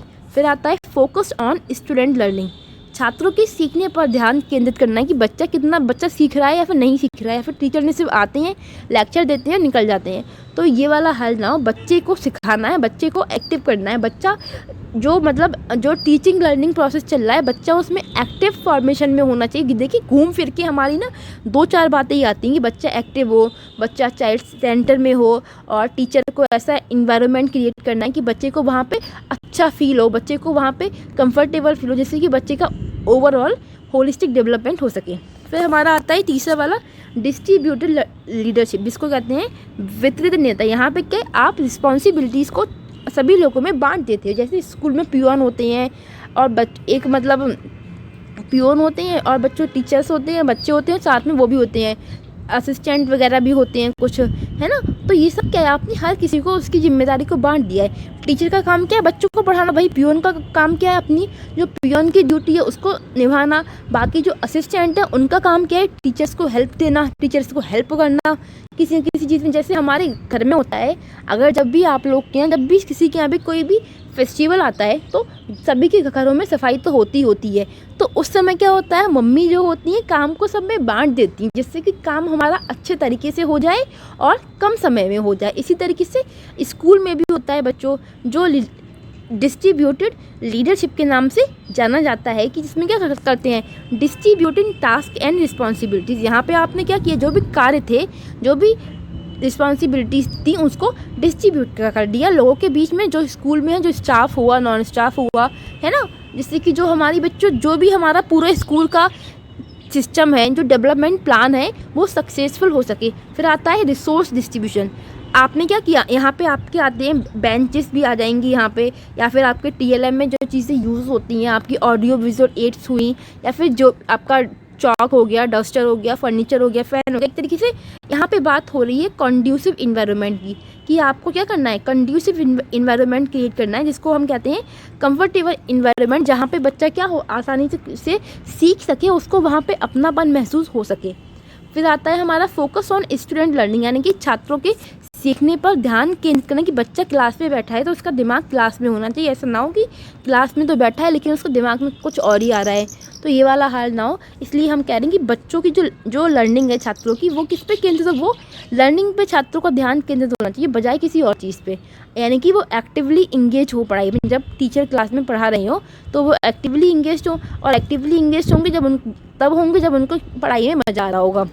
फिर होता है leadership capability built across all level with in school, मतलब कि स्कूल के भीतर सभी स्तरों पर निर्मित नेतृत्व क्षमताएं, यानी कि आपने क्या किया, जो भी रिस्पॉन्सिबिलिटी थी, जो भी टास्क थे, वो सब में बांट दिए, चाहे वो टीचर्स हुआ, चाहे वो नॉन टीचिंग स्टाफ हुआ। तो अब जो टास्क आपने जिसको दिए हैं, अब उन टास्क का जो लीडर होगा वो कौन होगा, वो स्टाफ होगा, या फिर वो नॉन टीचिंग स्टाफ होगा, या फिर टीचर्स होंगे। तो वो क्या होंगे, स्कूल के अंदर ही है कि अपने लेवल पे अपने जो टास्क दिए गए हैं उसको लीड करते हैं, जिससे क्या होता है, जो भी स्कूल को लेके एक स्कूल के जो लीडर है, जो स्कूल का हेड है, जो उसका विज़न होता है, वो सक्सेसफुल हो पाता है। तो देखिए, मोटे मोटे तौर पे अगर मैं समझाऊँ आपके लिए, ज़्यादा कुछ नहीं है, मेन ये है, आपको 2-4 बातें मोटी मोटी, ये स्कूल है, ये बच्चा आपको रखना है सेंटर में, इसको सारी सुविधाएं प्रदान करनी है इस तरीके से कि बच्चे का मन पढ़ाई में लगे, बच्चे को स्कूल आने में मजा आए। इसलिए गवर्नमेंट ने क्या किया है, बच्चों को स्कूल मिड डे मील देती हैं, यूनिफॉर्म तक देती हैं, वजीफ़ा भी देती हैं, बैग भी देती हैं, किताबें भी देती हैं। बच्चे फिर भी नहीं पढ़ते, क्योंकि हमारा बच्चों टीचिंग, हमारा जो रियल में सिस्टम है पढ़ाई का, बड़ा बेकार है। यूपी की बात बता रही हूँ मैं, कहीं और का मैं नहीं जानती फ़िलहाल। हाँ, तो हमको क्या करना है, बच्चे को सेंटर में रखना है, उसको कंड्यूसिव इन्वायरमेंट देना है कि बच्चे को जो पढ़ने में मज़ा आए, बच्चों की बातों को प्रमुखता देनी है, टीचर को बच्चे को सपोर्ट करना है, टीचर को बच्चे को उसकी नॉलेज को बढ़ाने के लिए खुद से उसको मोटिवेट करना है, और जो प्रिंसिपल होगा उसका काम होगा कि वो टीचर को मोटिवेट करता रहे, टीचर को टाइम पर टास्क देता रहे, जिससे कि टीचर को भी पढ़ाने में मज़ा आता रहे, और टीचर की भी क्या करे, जो मतलब स्किल्स हैं उनको तारीफ़ करे, समय समय पर टीचर को भी मोटिवेट करता रहे, टीचर को भी क्या करे, कभी भी टीचर को सबके सामने डांटे ना। तो ये कुछ जनरल बातें हैं, ज़्यादा कुछ खास नहीं है इसमें। अब हम अपने बढ़ते हैं अगले टॉपिक पर। अब हमारा अगला टॉपिक है विजन बिल्डिंग, गोल सेटिंग और creating a school development plan. यहाँ पे हम जानेंगे विजन बिल्डिंग के बारे में, किस तरीके से गोल को सेट करते हैं, एक लीडर को क्या करना चाहिए क्या नहीं, किस तरीके से गोल को की पूरी जो मैनेजमेंट होता है वो होता है, फिर बाकी स्कूल का डेवलपमेंट प्लान। देखो, पहला हमारा है बच्चों विज़न। तो पहले तो हम समझते हैं कि विज़न क्या होता है। एक तरीके से विज़न क्या, एक तरीके से किसी भी चीज़ को लेके जो आपकी दूरदृष्टि सोच होती है। जैसे जो बड़े बूढ़े होते हैं, जो हमारे घर के, या फिर जो भी हमारे घर में जो हमारे एल्डर्स होते हैं, चाहे पेरेंट्स ही हुए, वो क्या करते हैं, किसी भी चीज़ को लेके दूर तक का सोचते हैं। तो वो जो दूर वाली सोच है वो हमारा क्या, एक विज़न है। देखो, लेकिन हम ऑफिशियली जो डेफिनेशन है उसके अकॉर्डिंग इसको समझते हैं स्कूल के कॉन्टेक्स्ट में। देखो, Our vision is a clear statement of what the school is trying to achieve so that all stakeholders, teachers, students, their families and community members are working together। तो बच्चों, vision क्या है, एक दृष्टि, vision को बच्चों हिंदी में दृष्टि कहा गया है, जो कि यह एक तरीके का स्पष्ट कथन है कि स्कूल क्या हासिल करने की कोशिश कर रहा है, मतलब कि स्कूल की प्लानिंग क्या है आगे को लेकर उसमें, ताकि जितने भी उसके क्या है स्टेक होल्डर्स, जिसको हम कहते हैं हितधारक, जैसे शिक्षक हो गए, छात्र हो गए, उनके परिवार हो गए, समुदाय हो गए, के सदस्य एक साथ काम करें। मतलब कि school is just like a unit, जिसमें कौन कौन इन्वॉल्व है, टीचर्स हुए, फैमिली हुई, कम्युनिटीज़ मेंबर्स हुए, ये सारे क्या करते हैं, उस स्कूल की भलाई में अपना थोड़ा थोड़ा योगदान देते हैं। अगर मैं आपको शॉर्ट वे में बताऊँ, हमारा स्कूल कई तरीके से चीज़ों को मतलब कि एक्सप्लेन करता है। ये हमारा स्कूल हो गया, यहाँ पे हमारे कौन है, स्कूल का हेड है, फिर ये टीचर्स हुए, हमारे बच्चे हुए, ये हमारे स्कूल के नॉन टीचिंग स्टाफ हुआ। तो कहीं ना कहीं ये सारे लोग आते कहाँ से हैं, कम्युनिटी से तो आते हैं। इनकी जो फैमिली से वो रहती कहाँ पे है, कम्युनिटी का तो हिस्सा है। तो बच्चे आते हैं, फ़ीस देते हैं, उस फीस से टीचर्स के लिए जो सैलरी होती है प्रोवाइड की जाती है, बाकी स्टाफ मेंबर्स के लिए। ये मैं प्राइवेट स्कूल का बता रही हूँ फ़िलहाल। तो ये पूरा प्रोसेस चल रहा है, इसमें कहीं ना कहीं क्या है, सभी लोग अपना थोड़ा थोड़ा योगदान देते हैं स्कूल के डेवलपमेंट के लिए। बच्चे सीखते भी हैं और सिखाते भी हैं, क्योंकि टीचिंग लर्निंग एक ऐसा प्रोसेस है जहाँ दोनों लोग, टीचर हुआ या फिर स्टूडेंट की, दोनों की जो लर्निंग होती है वो इनहैंस होती है, बढ़ती है। देखो, तो इसलिए उन्होंने कहा है कि स्कूल क्या हासिल करने की कोशिश करता है। आज से 5 साल बाद, जैसे आप जब छोटे थे, जैसे जब आप 20 साल के थे, आज आप 25 के हो अगर, तो 20 साल में जब आप थे तो आप खुद को कहाँ देखते थे, और आज आप क्या खुद को वहीं पे पाते हो। वो वाला एक तरीके का आपका जो विज़न था वो पूरा हुआ नहीं हुआ। ऐसे ही स्कूल देखता है कि मैं आज से 2 साल बाद, 4 साल बाद, 6 साल बाद कहाँ पे होऊंगा, वो वाली चीज़। पर देखो, इसको लेके बच्चों एक मॉडल था जो प्रपोज किया गया, किसने, बोल्स एंड डेवनपोर्ट ने 1975 में। उन्होंने कहा, to become a leader you will have to achieve 4 goals. कि मतलब एक लीडर होने के लिए आपको क्या करना है, पहले इन 4 गोल्स हैं, इनको अचीव करना है। अगर आपने इन 4 गोल्स को अचीव कर लिया तो आप एक सक्सेसफुल लीडर कहलाओगे। इसे कौन कहता है बच्चों, बोल्स एंड डेवनपोर्ट। देखो कौन सी हैं बच्चों वो 4 गोल्स हमारे। देखिए, पहला गोल है हमारा मेंटेनिंग द स्कूल। यहाँ पे क्या आता है, स्कूल को मेंटेन करना। और दूसरा गोल क्या है हमारा, प्रोवाइडिंग लर्निंग अपॉर्चुनिटीज़। तो देखो, मेंटेनिंग का स्कूल में आ गया आपके लिए क्या, कि स्कूल में जो आपका इंफ्रास्ट्रक्चर हुआ, जो भी आपकी लाइब्रेरी हुई, या फिर आपकी कंप्यूटर लैब हुई, या फिर आपका जो भी स्कूल में जो चीज़ें होती हैं, वॉशरूम हुआ, है ना, टॉयलेट हुई, या फिर आपको जो भी चीज़ें हैं स्कूल में जो क्या करती हैं, स्कूल को मेंटेन करती हैं। जैसे आप लोग क्या करते हो, जो गर्ल्स होती हैं खुद को वो मेंटेन करके रखती हैं, जिससे कि वो अच्छी दिख सके। तो उसी तरीके से जो स्कूल होता है उसका जो पहला गोल है वो क्या है, कि स्कूल को मेंटेन करना, जिससे जो भी बाहर से है उसको स्कूल देखने में अच्छा लगे। फिर दूसरा आता है प्रोवाइडिंग लर्निंग अपॉर्चुनिटीज़। यहाँ पे क्या है, बच्चों को सीखने के अवसर देना। इसमें क्या है, जैसे आपको टीचिंग जो भी पढ़ाते हो आप इस वे में पढ़ाओ कि बच्चा वहाँ पे खुद से चीज़ों को क्रिएट करे, खुद से कॉन्सेप्ट मेकिंग करता हो, या फिर आपने इस तरीके का मतलब एक जो भी पढ़ाते हो उसको लेके आप प्रैक्टिकली जो अप्रोच होती है वो भी फॉलो करते हो या करवाते हो बच्चों से। तो बच्चा क्या है, उस पूरे प्रोसेस में एक्टिवली इंगेज हो। तो वही हमारा क्या है, लर्निंग अपॉर्चुनिटीज़ का सबसे अच्छा वाला पार्ट माना जाता है।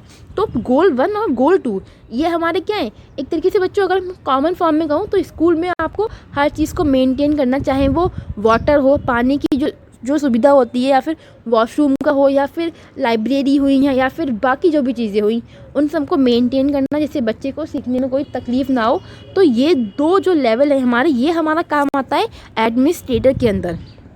यानी कि जो स्कूल का एडमिनिस्ट्रेटर होगा, ये सारे काम किसके अंदर आते हैं, उसके अंदर आते हैं, एडमिनिस्ट्रेटर के अंदर। ये दोनों चीज़ें जो हमें गोल 1 गोल 2, अगर गोल 1 गोल 2 आपने अचीव कर लिए तो आप कहलाओगे एडमिनिस्ट्रेटर। फिर ये जो रेड लाइन दिखती है, इस रेड लाइन को क्रॉस करके जब आप गोल 3 पे जाते हो, जिसको हम कहते हैं इनोवेटिंग, तो यहाँ पे क्या है, आप कुछ नया इनोवेशन करते हो, या फिर आप कुछ नई तरीके से प्रॉब्लम को सॉल्व करने की जो स्किल है वो डेवलप करते हो, या कोई एक नवीन विचारधारा को शिक्षा में जोड़ते हो। तो आप इसमें कहलाओगे लीडर, क्योंकि यहाँ पे क्या आप अपनी बुद्धि का उपयोग करते हो। जबकि यहाँ पे क्या है, गोल 1 और गोल 2 में क्या है, इतना ज़्यादा जो मतलब लीडर है उसका रोल नहीं है। लेकिन यहाँ पे क्या है, एक व्यक्ति जो अपने थॉट्स रखता है, जिसके अंदर क्रिएटिव थिंकिंग है, तो वो उसको इनोवेट करता है, उससे नई चीज़ों को जनरेट करता है। और गोल 4 क्या है, सेटिस्फाइंग नीड, कि हर बच्चे में जो इंडिविजुअल डिफरेंसेस होते हैं या फिर स्कूल में बाकी भी जो टीचर्स हुए या जो स्टाफ हुआ उन सब में जो भी डिफरेंसेस हैं उसको सेटिस्फाई करना, हर किसी के रिक्वायरमेंट के अकॉर्डिंग चीज़ों को प्रोसेस कराना, तो आप कहलाओगे लीडर। देखो शॉर्ट फॉर्म में अगर आप गोल 1 में हो, गोल 2 में हो तो आप कहलाओगे एडमिनिस्ट्रेटर, लेकिन अगर आप गोल 3 में हो, गोल 4 में हो, अगर आप इस डेड लाइन को पार करके ऊपर पहुंच गए तो आप कहलाओगे लीडर। क्योंकि लीडर कौन होता है? जो सबको सेटिस्फाई कर सके, एक तरीके से सबको नहीं लेकिन मोस्टली लोग उससे कन्विंस हो सकें। सही है, क्योंकि तभी तो हम बनते हैं लीडर। अदरवाइज क्योंकि यहाँ पे एक नेता की सोच क्या होती है, लोगों से अलग होती है। वो कुछ चीज़ों को हट के सोचता है, डिफरेंट वे में सोचता है, पता भी नहीं लगता कि अगला जो स्टेप है एक लीडर का क्या होगा। लेकिन होता जो भी है भलाई के लिए होता है, स्कूल के डेवलपमेंट के लिए होता है।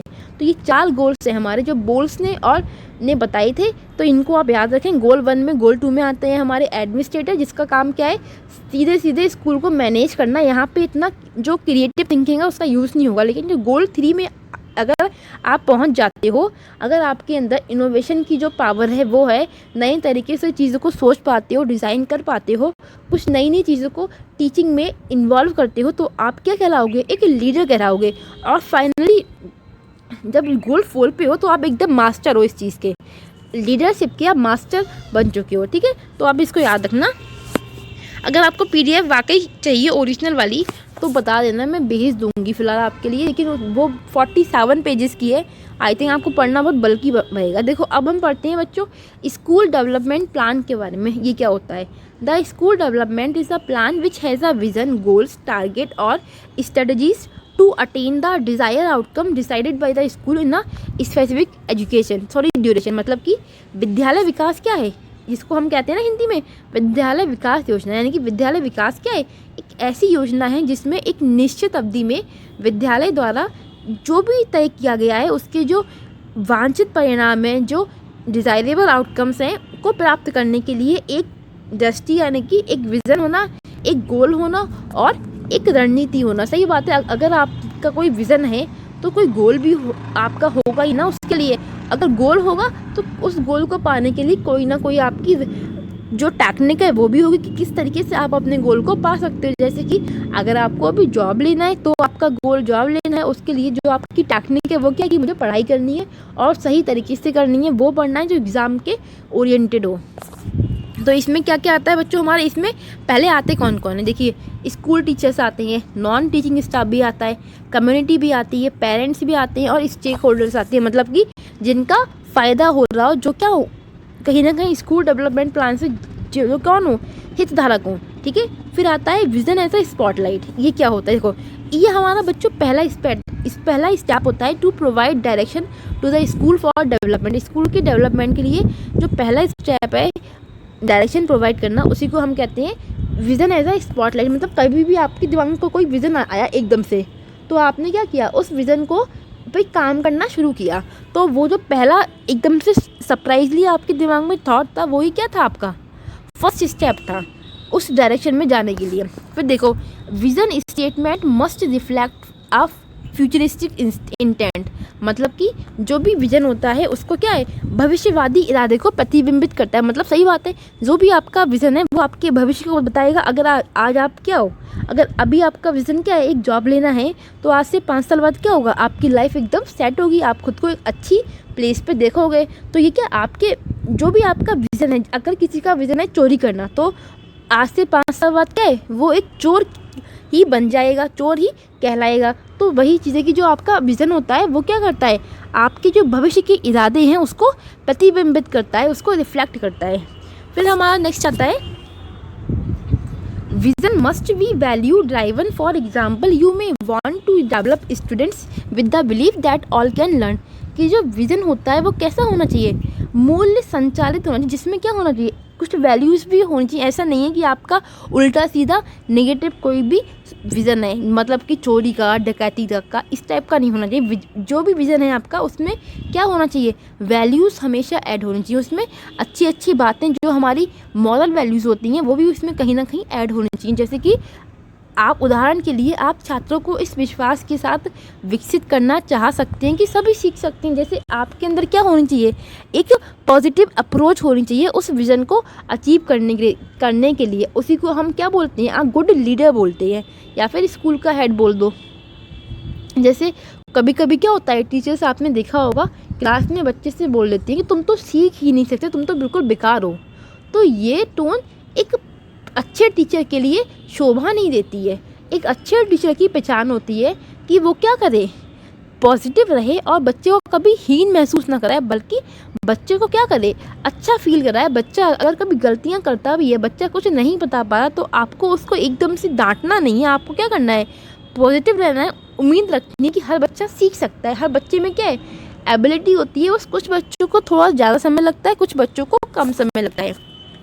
फिर आता है at the same time vision must communicate a direction which is achievable in a time frame.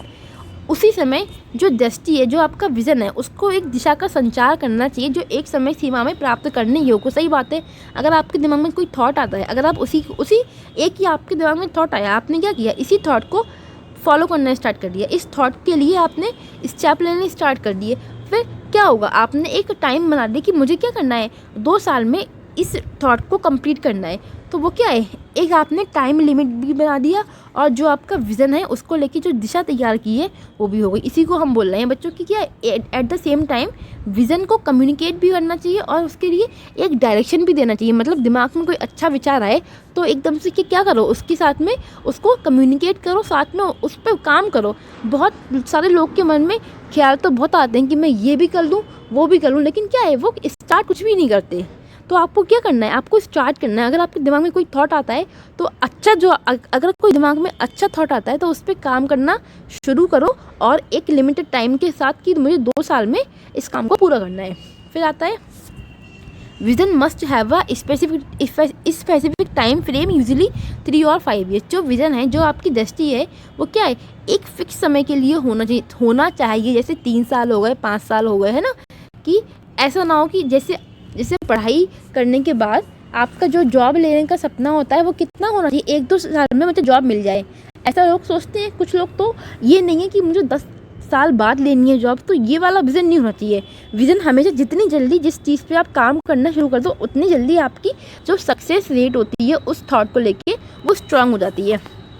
फिर देखिए, जो हमारी बच्चों स्टेज आती हैं स्कूल डेवलपमेंट प्लान को प्रिपेयर करने की, वो 3 स्टेज आती हैं। पहला है हमारा प्लानिंग स्टेज, दूसरा है हमारा इम्प्लीमेंटेशन स्टेज, तीसरा है हमारा मॉनिटरिंग और इवैल्यूएशन स्टेज।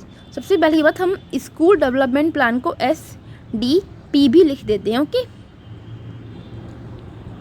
देखिए, जो हमारी पहली स्टेज होती है जिसको हम कहते हैं प्लानिंग स्टेज, बच्चों यहाँ पे क्या होता है, आप प्लान करते हो कि जो भी आपका विज़न है उसको लेके आप प्लान करते हो कि हमें किस तरीके से चीज़ों को प्रोसेस करना है, कौन सा स्टेप कब लेना है और किस तरीके से उस विज़न को कंप्लीट करना है। उसके लिए पहले क्या करना है, बाद में क्या करना है। जैसे कि आपका जो सिलेबस होता है ना, तो उसमें आप क्या करते हो, जब भी आपके एग्ज़ाम होते हैं तो आपके किसी भी एग्ज़ाम का जो सिलेबस होता है वो हमेशा क्या होता है, अलग होता है थोड़ा बहुत।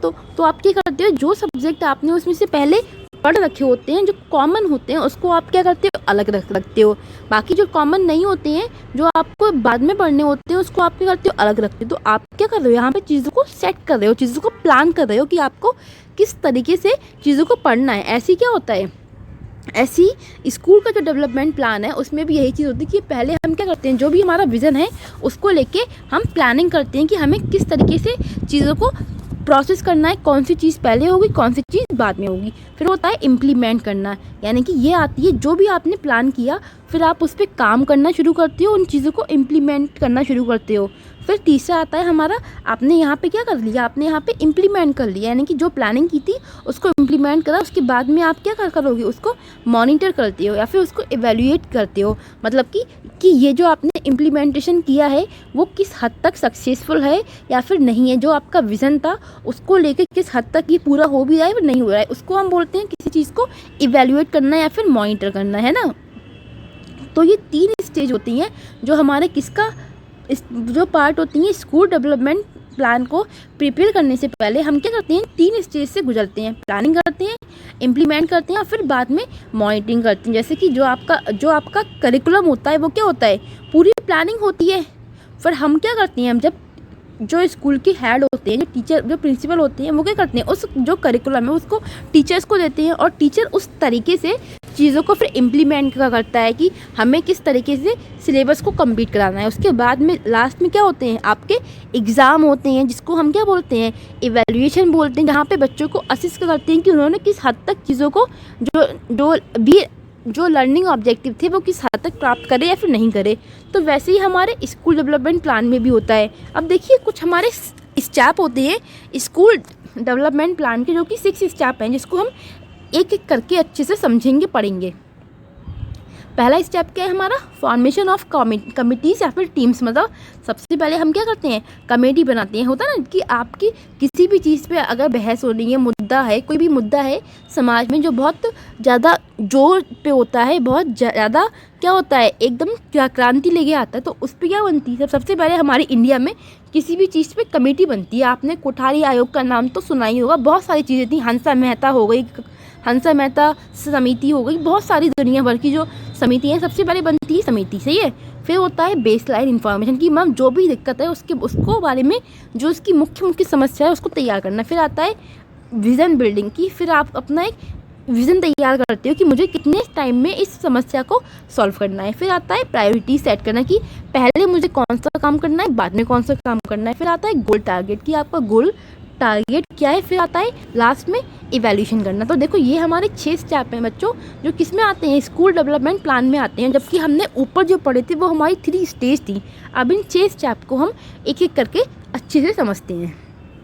देखिए पहला जो हमारा स्टेप आता है वो आता है फॉर्मेशन ऑफ कमेटी। यहाँ पे क्या होता है, टीमों का बनना या फिर समितियों का बनना, जिसको हम कहते हैं। तो विद्यालय विकास योजना की तैयारी और कार्यान्वयन के लिए जिम्मेदारियों को साझा करने के लिए हम क्या करते हैं, टीमों का गठन करते हैं। ये गतिविधि शिक्षकों और कर्मचारियों को टीमों में काम करने और उनकी क्षमता और प्रतिभा का उपयोग करने में सक्षम बनाती है। सही बात है, जो भी एक व्यक्ति में एबिलिटी है, स्किल है, उसको वो क्या करता है, एक टीम के फॉर्म में यूटिलाइज करता है, यूज़ करता है, जो स्कूल से संबंधित होने की भावना को बढ़ाती है। ये उन्हें स्कूल और उनके विकास के और करीब लाएगा। सही बात है, अगर शिक्षक हुए या बाकी लोग हुए वो अपने थॉट्स को आपस में एक्सचेंज करते हैं और फिर कोई भी एक्टिविटी को परफॉर्म करते हैं, तो उससे जो फ़ायदा है वो किसको होता है, स्कूल को होता है ना, टीचर्स को होता है, बच्चों को होता है, स्कूल को ही क्या होता है, नाम अच्छा होता है। फिर आता है हमारा दूसरा स्टेप आता है बेस लाइन इन्फॉर्मेशन। यहाँ पे क्या होता है, the planning process involve the need to understand, कि हमें यहाँ पे समझना है कि स्कूल की नीड क्या है। स्कूल का डेटा इनरोलमेंट का हो गया, या फिर फ्यूचर में कितने हमें अभी बच्चों के एडमिशन और इनरोल करनी है, या फिर टीचर्स और देयर रिक्वायरमेंट, कितने ज़्यादा बच्चों की अभी हमें या फिर टीचर्स की अभी हमें रिक्वायरमेंट है ना। आपने देखा होगा जो रिक्रूटमेंट आती हैं प्राइवेट स्कूल्स में। या फिर अंडरस्टैंड करना है जो भी हमारी कम्युनिटी है वो किस तरीके से चीज़ों को लेती है, या फिर स्कूल की जो फैसिलिटीज़ हो गई, स्टाफ कम्युनिटी हो गई, स्टेक होल्डर्स हो गए, who will be involve in the school planning process, जो सभी लोग क्या होते हैं हमारी स्कूल प्लानिंग के प्रोसेस में इन्वॉल्व होते हैं। उन सबकी जो बेसिक इन्फॉर्मेशन होती है स्कूल को लेके, जो भी इंपॉर्टेंट चीज़ें होती हैं, उन सबको हम क्या करते हैं, पहले से ही नोट डाउन करके रखते हैं। School staff need to introspect what they have, what they want and how to obtain it through the exercise of school, की क्या वो रखते हैं, क्या वो चाहते हैं और कैसे वो उस चीज़ को प्राप्त कर सकते हैं। तो ये वाली जो अप्रोच होती है ना, what they have, what they want and how to obtain it, तो इसको हम फॉलो करते हैं। किसमें, बेस लाइन इन्फॉर्मेशन में। इसको हिंदी में भी लिखा है, हिंदी में पढ़ सकते हैं आप।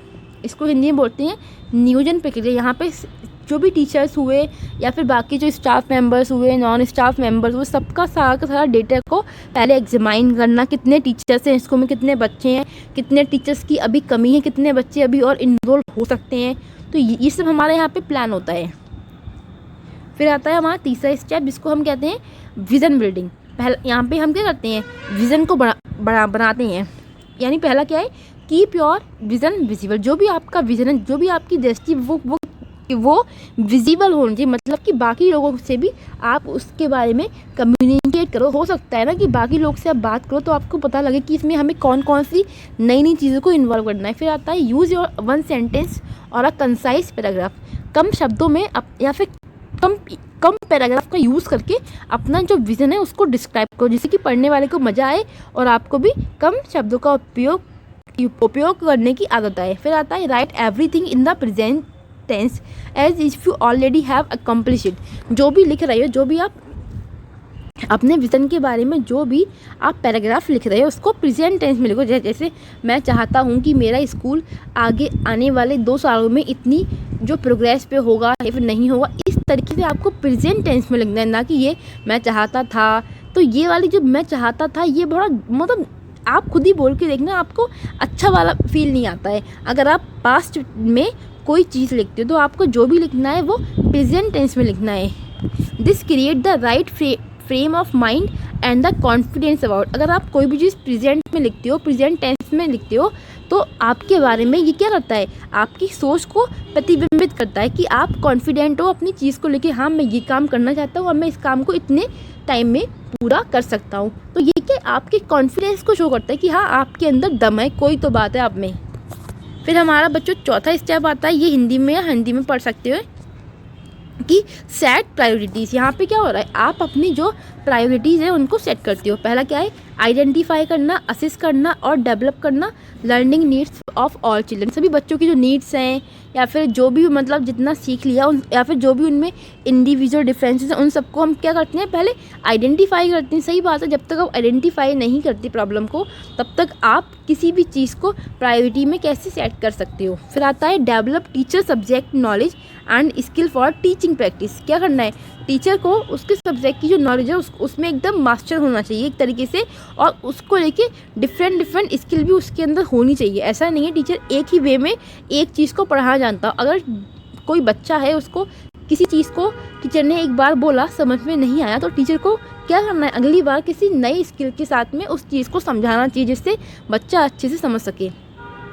फिर आता है make the teaching learning process joyful and the learning experience students and teacher. जो भी बच्चों वहाँ टीचिंग लर्निंग प्रोसेस है वो क्या होना चाहिए, एक तरीके से जॉयफुल होना चाहिए, जहाँ पे बच्चों को अच्छा अनुभव मिले। इसीलिए क्या है, इसीलिए हमने ये इसको अपनी प्रायोरिटीज़ में लिखा गया कि ये हमारी क्या है प्रायोरिटीज़ हैं कि सबसे पहले बच्चे की आपको जो इंडिविजुअल नीड है उसको टेस्ट करना है, उसको एग्जामाइन करना है। फिर आपको टीचर को उसके सब्जेक्ट में एकदम पारंगत होना चाहिए। फिर आता है जो टीचिंग लर्निंग प्रोसेस है, इससे कि मीनिंगफुल हो सके, जॉयफुल हो, बच्चों को पढ़ने में मज़ा है, और जो हम बच्चे के लिए होलिस्टिक डेवलपमेंट चाहते हैं, जो हर स्कूल का एक मुख्य आधार होता है कि बच्चे का सर्वांगीण विकास करना, वहाँ तक पहुँच सकें। फिर आता है हमारा स्टेप 5 जो कि है गोल्स और target. In a year, you can set 2 or 3 targets to achieve the annual goal.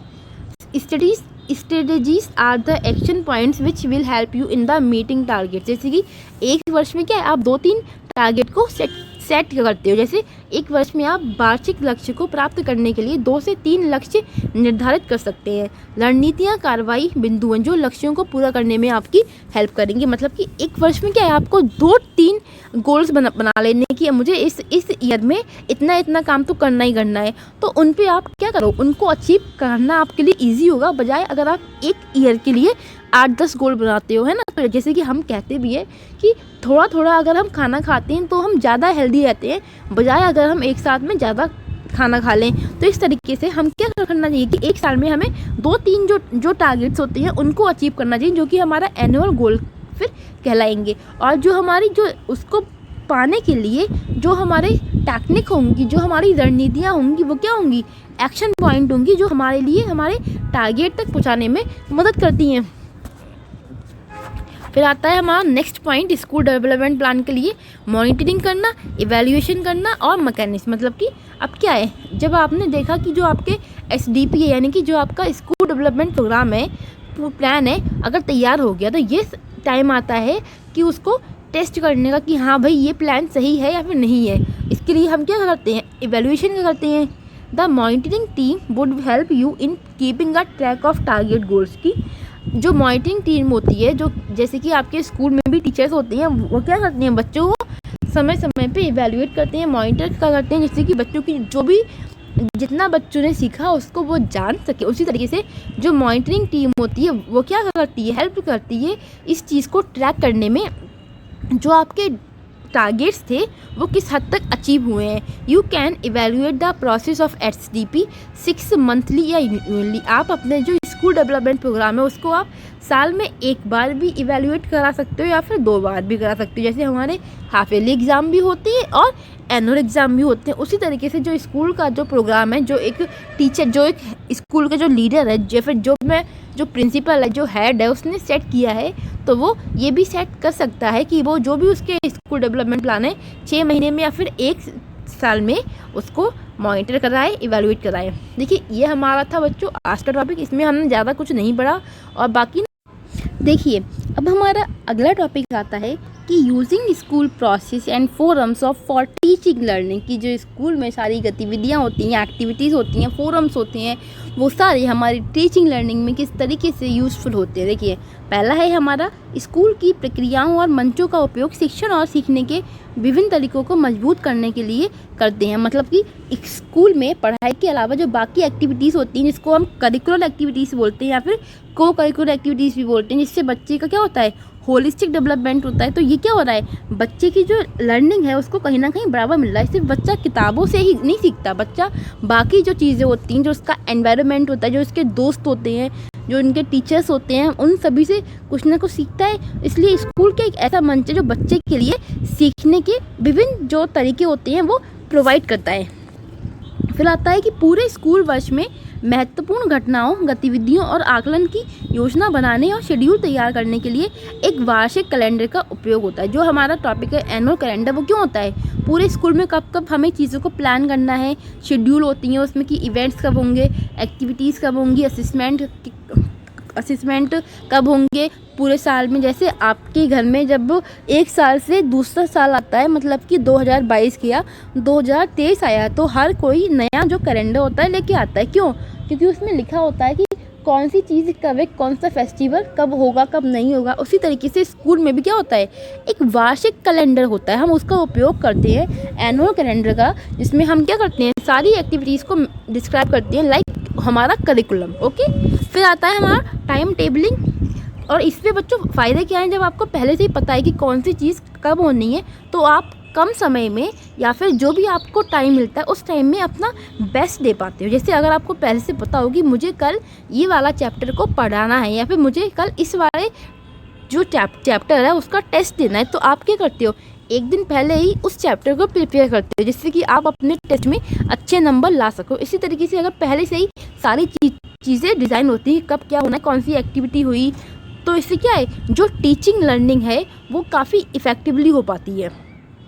फिर आता है टाइम टेबलिंग, कि हम टाइम टेबल क्यों बनाते हैं। देखो टाइम टेबलिंग का उपयोग कक्षाओं को प्रभावी ढंग से शेड्यूल करने और ये सुनिश्चित करने के लिए होता है कि छात्रों के पास विभिन्न विषयों और गतिविधियों के लिए पर्याप्त समय। सपोज करो कि अगर टाइम टेबल ना हो स्कूल में, तो क्या है, जिसकी मर्जी इंग्लिश पढ़ाए, जिसकी मर्जी हिंदी पढ़ाए, जिसकी मर्जी जब लंच कर ले, तो क्या होगा, बच्चों का जो टाइम है वो अच्छे से यूज़ नहीं हो पाएगा, साथ ही में टीचर का टाइम भी वेस्ट होगा और बच्चे सभी जो एक्टिविटीज़ होंगे उसमें भी शामिल नहीं होंगे। इसलिए हम क्या करते हैं, टाइम टेबल बनाते हैं, जिससे कि जो भी बच्चों की कक्षा है, जो समय है, बच्चों का शेड्यूल है, वो अच्छे से यूटिलाइज हो जाए और कम समय में बच्चा ज़्यादा से ज़्यादा जो नॉलेज है उसको गेन करे। बच्चे को खेलने का भी टाइम होता है, बच्चे को लंच कब करना है उसका भी हम अलग से टाइम मैनेज करते हैं। बच्चे को स्पोर्ट्स पीरियड हुआ, लैब एक्टिविटी हुई, तो सारी चीज़ें क्या है, अगर पहले से ही डिज़ाइन होती हैं, तो ये क्या है, हमारा टाइम टेबल का पार्ट है। इससे बहुत फ़ायदे हैं,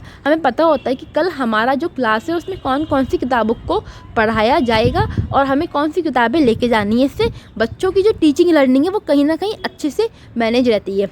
फिर आता है हमारा अभिभावक शिक्षक मंचों का उपयोग माता पिता और शिक्षकों के बीच संचार और सहयोग को बढ़ावा देने और माता पिता को अपने बच्चे की प्रगति के बारे में सूचित रखने के लिए करते हैं। मतलब कि आपका जो पेरेंट्स टीचर फोरम होता है, फिर मैं कहूँ जो PTM होती है, आपकी पेरेंट्स टीचर मीटिंग होती क्यों होती है, जिसमें माता पिता जो होते हैं, पेरेंट्स होते हैं, उनको अपने बच्चों की अपडेट मिलती है कि हाँ भैया हमारा बच्चा स्कूल में कितनी पढ़ाई करता है, कितनी मक्कारी करता है, या फिर स्कूल में करता क्या है, आता है ये फिर नहीं आता है। तो ये सारी चीज़ें क्या होती हैं, PTM होती है जब, तो पता लगती है। इसलिए हमने क्या किया, अभिभावक शिक्षक मंच रखा कि जहाँ पे क्या है, पेरेंट्स टीचर मीटिंग हो, जो पेरेंट्स हैं वो अपने बच्चों के बारे में टीचर्स को बताएं, और टीचर्स हैं वो उनके बच्चों की जो एक्टिविटीज़ होती हैं स्कूल में, वो किस तरीके से स्कूल में पेश आता है, या फिर सबको अच्छे से बोलता है नहीं बोलता है, तो वो सारी चीज़ें पेरेंट्स और टीचर्स आपस में एक्सचेंज करते हैं एक दूसरे के साथ में।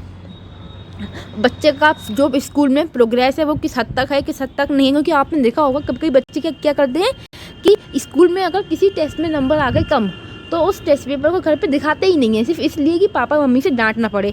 तो ये जो ऐसी जो हरकतें होती हैं पीटीएम में सामने आ जाती हैं। फिर आता है हमारा स्कूल असेंबली का उपयोग समुदाय की भावना पैदा करने और स्कूल की भावना को बढ़ावा देने के लिए करते हैं। जैसे आप सभी के यहाँ क्या होती है, सुबह सुबह सबके यहाँ मॉर्निंग में क्या थी, असेंबली होती है, जहाँ पे सभी बच्चे किसी भी बैकग्राउंड के हो, मैटर नहीं करता, आप क्या करते हो वहाँ पे आते हो और क्या करते हो कि जो भी हमारी असेंबली होती है, जो भी हमारी प्रेयर होती है कॉमन, उन सबको सब लोग गाते हैं बिना किसी भेदभाव के साथ में। तो इससे क्या है, एक कम्युनिटी की फीलिंग आती है कि आप सब क्या हो, एक हो, और आपके अंदर फीलिंग आती है कि हाँ स्कूल एक ऐसा प्लेस है जहाँ पे कोई डिफरेंसेस नहीं होते, जहाँ पे हम पूरी तरीके से इंक्लूजन को सपोर्ट करते हैं। फिर आता है हमारा शिक्षकों के लिए व्यावसायिक विकास के अवसर और सहायता प्रदान करने के लिए शिक्षक विकास मंचों का उपयोग करते हैं। जैसे आपने देखा होगा टीचर के लिए क्या होता है, डेवलपमेंट अपॉर्चुनिटीज़ प्रोवाइड की जाती हैं, जहाँ पे उनको डिफरेंट टाइप की जो ट्रेनिंग होती हैं वो प्रोवाइड करते हैं, जिससे कि टीचर का जो विकास है वो अच्छा हो सके। टीचर भी जो नई नई स्किल्स हैं जो आज के टाइम की,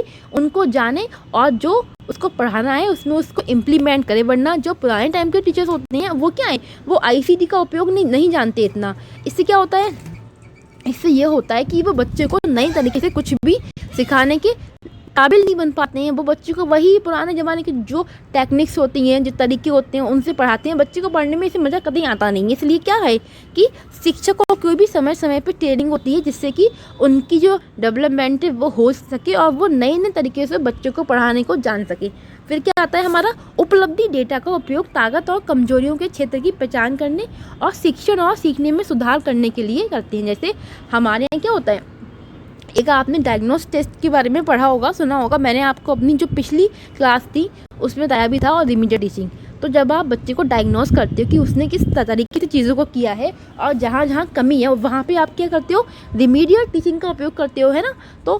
तो वो जो डेटा होता है उसका हम उपयोग करते हैं बच्चे का जो ताकत है कि बच्चा कौन से सब्जेक्ट में स्ट्रांग है, कौन से सब्जेक्ट में वीक है, और जिस सब्जेक्ट में बच्चा स्ट्रांग है तो आपको उसमें किस तरीके से बच्चे को सिखाना है, और जिस सब्जेक्ट में बच्चा वीक है तो वहाँ पे आपको किस तरीके से अपना जो टीचिंग मेथड है उसको चेंज करना है, बच्चे को वीक पोर्शन में भी अच्छा बनाना है। तो ये सब चीज़ें आपको किससे पता लगती हैं, जो बच्चे का अचीवमेंट डेटा होता है उसमें सारी चीज़ें मेंशन होती हैं कि बच्चे का कौन सा वाला पोर्शन कमज़ोर है, कौन सा वाला फील्ड बच्चे का स्ट्रांग है। फिर आता है बच्चों हमारा स्कूल स्वयं मूल्यांकन और सुधार का उपयोग स्कूल के कार्यक्रम की प्रभावशीलता का मूल्यांकन करने और छात्र सीखने में सुधार के लिए आवश्यक परिवर्तन करने के लिए करती है। मतलब कि स्कूल के क्या करे, खुद को सेल्फ इवेल्यूएट करता रहे टाइम पे। स्कूल में प्रोग्राम्स होते हैं जो क्या होता है, जो स्कूल के जो कार्यक्रम होते हैं उनकी जो इफेक्टिवनेस होती है उसको भी मूल्यांकित करते हैं, उसको भी असेसमेंट करते हैं, जिससे कि जो लर्निंग ग्राफ है छात्रों का वो क्या हो, अच्छा हो सके। कुल मिला के स्कूल में आपने देखा होगा बीच में छोटे मोटे प्रोग्राम्स होते रहते हैं, जिससे क्या है बच्चा कुछ नया सीखता रहता है, जिससे बच्चे की जो बच्चे की नॉलेज है, जो बच्चे की लर्निंग है वो स्ट्रांग रहे और बच्चे का दिमाग खुल सके। इसलिए सेल्फ इवैल्यूएशन भी इम्पॉर्टेंट है। इससे क्या होता है, स्कूल भी अपने आप में वो चीज़ों को इम्प्रूव करता है जो स्कूल को लगता है कि हमारे में कमी है। फिर हमारा आता है next, these 3 component would help you give the knowledge and skill base required for establishing yourself as an academic leader and conduct effective supervision। मतलब कि ये 3 कंपोनेंट ऐसे हैं जो क्या करते हैं, आपको नॉलेज देते हैं, स्किल देते हैं, जो भी रिक्वायर होती है किसके लिए, किसी भी एकेडमिक लीडर के लिए होनी चाहिए। उसके लिए जो 3 हमारे की कंपोनेंट है वो कौन से हैं बच्चों की, अगर कोई भी एकेडमिक लीडर है या फिर जिसको अच्छे तरीके से सुपरवाइज करना है, कंडक्ट करना है इफेक्टिवली सुपरविज़न, उसके अंदर 3 चीज़ों का ज्ञान तो पहले से होना चाहिए, which is pedagogical content knowledge, learning outcomes और स्कूल बेस्ड असेसमेंट। देखिए पहला हमारा आता है पेडागोजिकल कंटेंट नॉलेज। ये मैंने आपको पहले भी बताया था, PCK हम इसको शॉर्ट फॉर्म में लिखते हैं कि जो पेडागोजी सब्जेक्ट की उसको जो लीडर है, जो भी सुपरवाइज़र है, जो भी मतलब हेड है, उसको नॉलेज होनी चाहिए कि हमें किस तरीके से एग्जामाइन करना है। मैथ्स को जिस तरीके से असिस्ट करते हैं उस तरीके से हिंदी में तो नहीं हो सकता ना, इसलिए सब्जेक्ट की जो पेडागोजी है उसका ज्ञान होना इम्पोर्टेंट है। इससे क्या होगा, उसको पता होगा कि हाँ इस सब्जेक्ट में जो टीचिंग का मेथड होता है वो क्या होता है, और दूसरे सब्जेक्ट में जो टीचिंग का तरीका होता है वो क्या होता है, किस तरीके से हम कौन कौन से जो हमारे लर्निंग एड्स होते हैं उनको उपयोग में लाकर बच्चे को इफ़ेक्टिव लर्निंग करा सकते हैं। फिर दूसरा आता है लर्निंग आउटकम्स की, जो भी हमने बच्चे को लर्निंग कराई वो किस हद तक बच्चे ने सीखी, उसको हम क्या करते हैं, जो उसको हम टेस्ट करते हैं कि जो लर्निंग आउटकम्स हैं वो क्या हैं, पॉजिटिव हैं या फिर नहीं है।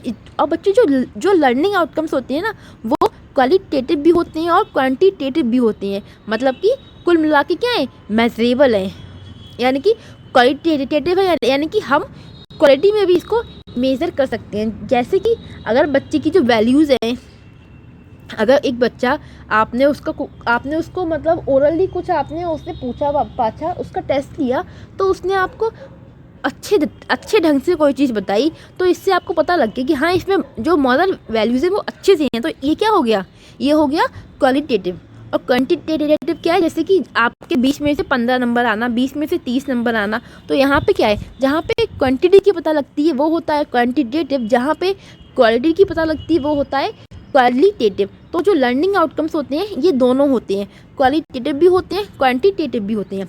तीसरा आता है बच्चों स्कूल बेस्ड असेसमेंट। ये क्या होता है कि स्कूल के जो बच्चे हैं उनको असिस्ट करने वाला बाहर का टीचर ना हो, बल्कि क्या हो, स्कूल का ही टीचर हो। इससे क्या होता है, पहला तो फ़ायदा इससे ये होता है कि जो बच्चा है उसके अंदर जो भय होता है, जो फियर होता है, वो वाला जो माहौल वो खत्म होता है, उसको बिल्कुल डर नहीं लगता कि अरे, वरना क्या होता है, अगर कोई बाहर से आने वाला हो तो बच्चे सोचते हैं अरे बाहर से आएगा, कोई टीचर आएंगे, पता नहीं कैसे होंगे कैसे नहीं होंगे, तो उनके मन में लाख सवाल उठते हैं उनको, जिससे क्या होता है, हेजिटेशन होता है। अगर बच्चे को सही आता भी होगा फिर भी क्या होगा, ड्यू टू टेंशन उसकी जो करेक्ट नॉलेज है वो भी ख़राब हो सकती है। इसलिए क्या हम मतलब हमारा जो जोर देते हैं वो देते हैं स्कूल बेस्ड असेसमेंट की। छोटे बच्चे जो होते हैं उनका क्या हो, स्कूल के ही जो टीचर्स हैं वही उनको असिस्ट करें, वही उनको परखें कि उनकी जो नॉलेज है वो कितनी है कितनी नहीं है। और बच्चों जो हमारा की फीचर्स होता है ना असेसमेंट का, कि असेसमेंट का जो मुख्य तत्व है वो क्या है, लर्निंग आउटकम है। कि असेसमेंट क्यों होता है, लर्निंग आउटकम को चेक करने के लिए तो होता है कि बच्चे ने किस हद तक चीज़ों को सीखा है, सीखने का जो प्रतिफल है वो क्या रहा। इसलिए जो हमारा की फीचर होता है असेसमेंट का वो क्या होता है, लर्निंग आउटकम्स होता है। बहुत बच्चों मेहनत लगी है इस पूरी पीडीएफ को बनाने में, मतलब वो जो पूरी पीडीएफ पढ़ना पड़ता है, तब बीच बीच से पॉइंट लिखने पड़ते हैं छोटे छोटे आपके लिए, कि मैं कम शब्दों में अच्छे से अच्छा आपके लिए बेस्ट लिख सकूँ। खैर, अब बाकी आप लोग प्लीज़ लाइक कर दिया करो, शेयर भी कर दिया करो, सब्सक्राइब भी कर दिया करो, कमेंट करके भी बताया करो कि आपको कैसा लगता है क्लास। देखिए फिर हमारा आता है एकेडमिक सुपरविज़न की। आप क्या करते हो, एकेडमिक का पूरे जो भी स्कूल है उसको सुपरवाइज करते हो। तो ये किस किस वे में होता है, एकेडमिक गाइडेंस के लिए भी होता है कि आपको कब क्या चीज़ों में किस तरीके से सुधार लाना चाहिए। फिर होता है academic dialogue with teachers fellow colleagues, मतलब क्या करो, शिक्षक हो गए या फिर बाकी जो उनके साथी सहयोगी हो गए उनके साथ में शैक्षणिक संवाद करना, यानी कि आपस में थॉट्स को एक्सचेंज करना, बातें करना, जिससे क्या हो, एक नई जो मतलब कॉन्सेप्ट हो वो निकल के आए, आप भी अच्छे तरीके से चीज़ों को इम्प्लीमेंट कर पाओ, आपको पता भी लगे कि दुनिया में और क्या क्या चीज़ें होती हैं। क्योंकि ये कहा जाता है कि सच भी है कि हर एक व्यक्ति के पास सारा ज्ञान हो ये पॉसिबल नहीं है, लेकिन 4 व्यक्ति हैं, अगर चारों मिल के किसी चीज़ पर अगर बात करते हैं या फिर किसी टॉपिक पे डिस्कस करते हैं तो पक्का कोई ना कोई अच्छी बात निकल के आती है।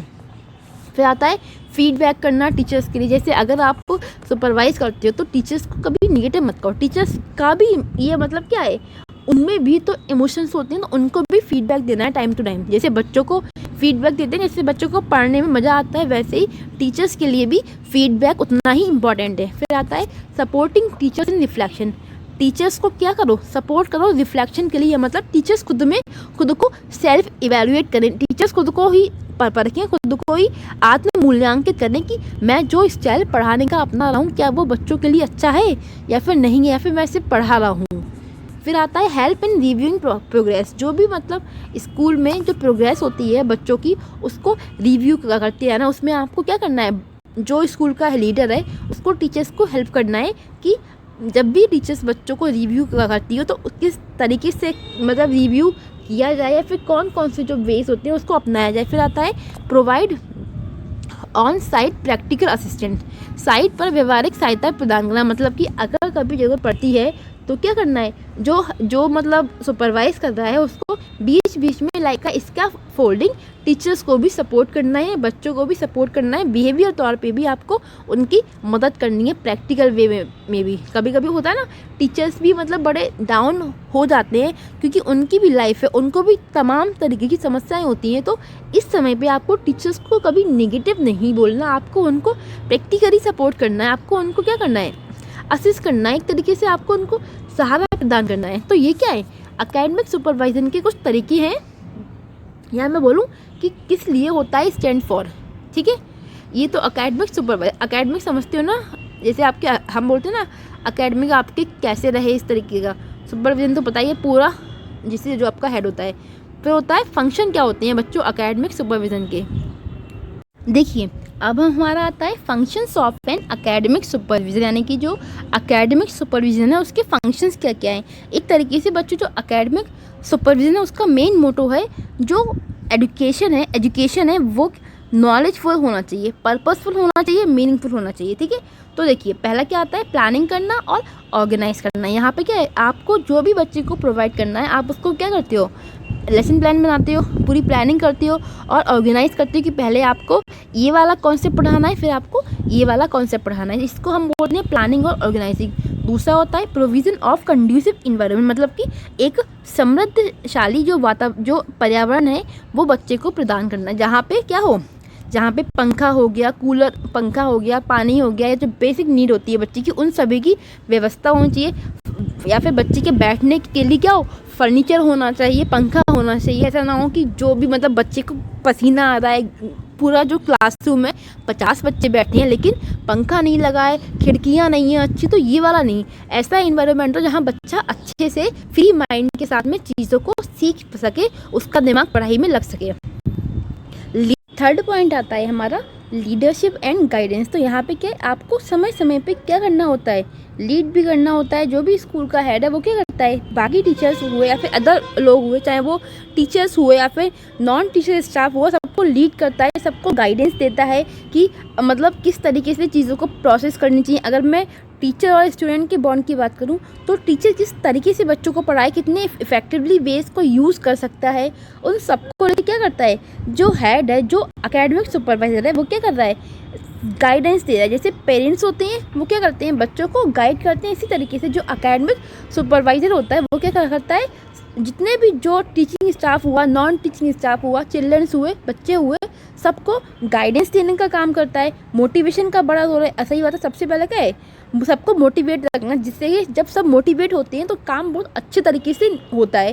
चाहे टीचर्स हुए, बच्चे हुए, बाकी अदर स्टाफ हुआ या नॉन टीचिंग स्टाफ हुआ, तो सबको क्या करना है, मोटिवेट करके रखना है। समय समय पे जो सुपरवाइजर है उसको एज अ मोटिवेटर भी लोगों को मोटिवेट करना है, टीचर्स को मोटिवेट करना है, जिससे जो टीचिंग लर्निंग का प्रोसेस है वो अच्छे से हो पाए और बच्चों की जो होलिस्टिक डेवलपमेंट है, जो हमारा मेन अप्रोच रहती है, वो हम फुलफिल कर पाएँ।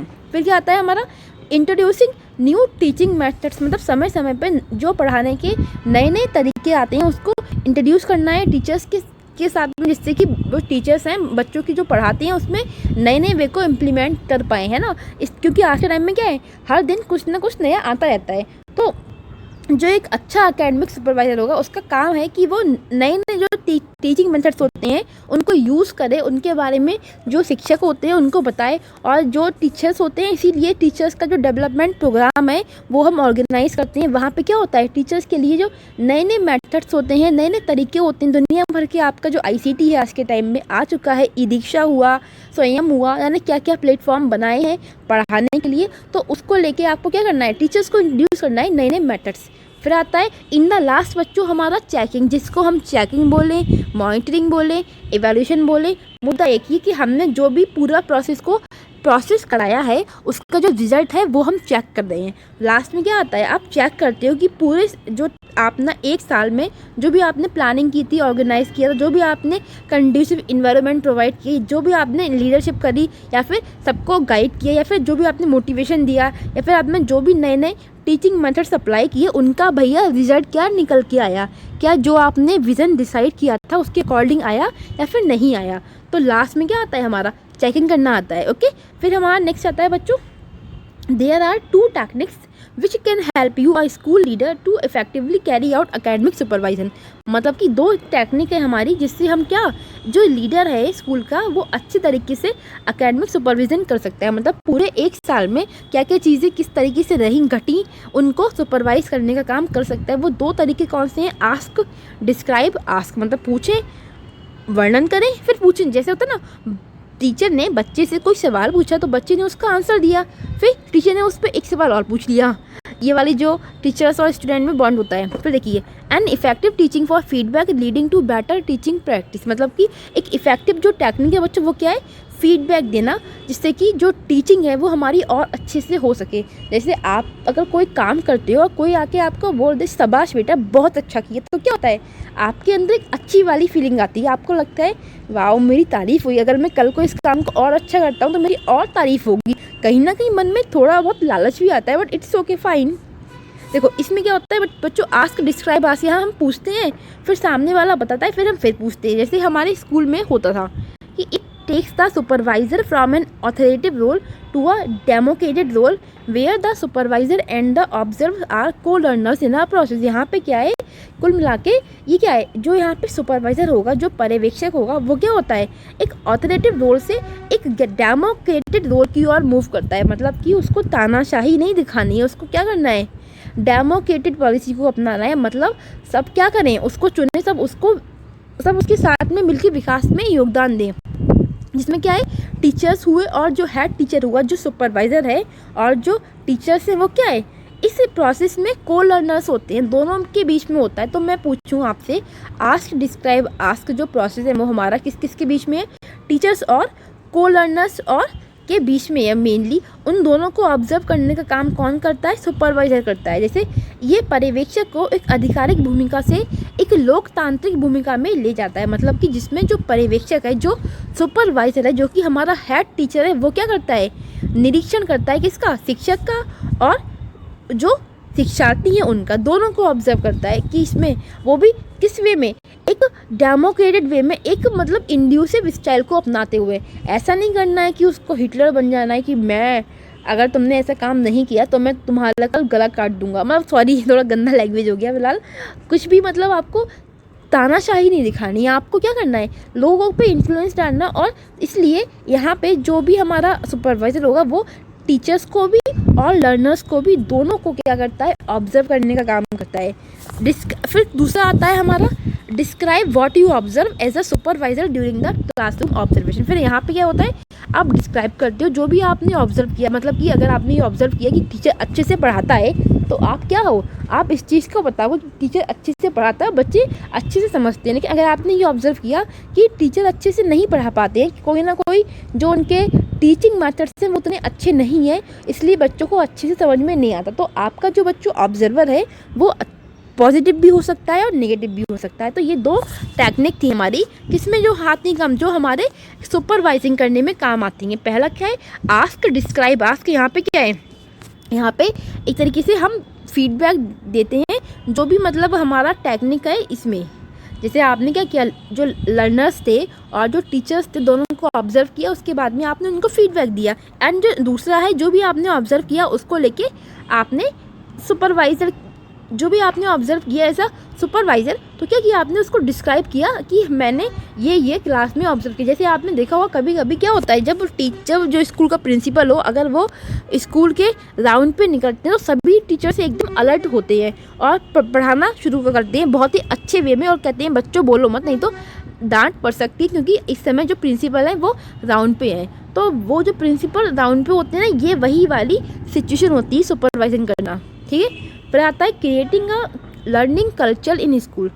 एक लर्निंग कल्चर को हम स्कूल में कैसे बना सकते हैं कि provide opportunities for professional development for teacher.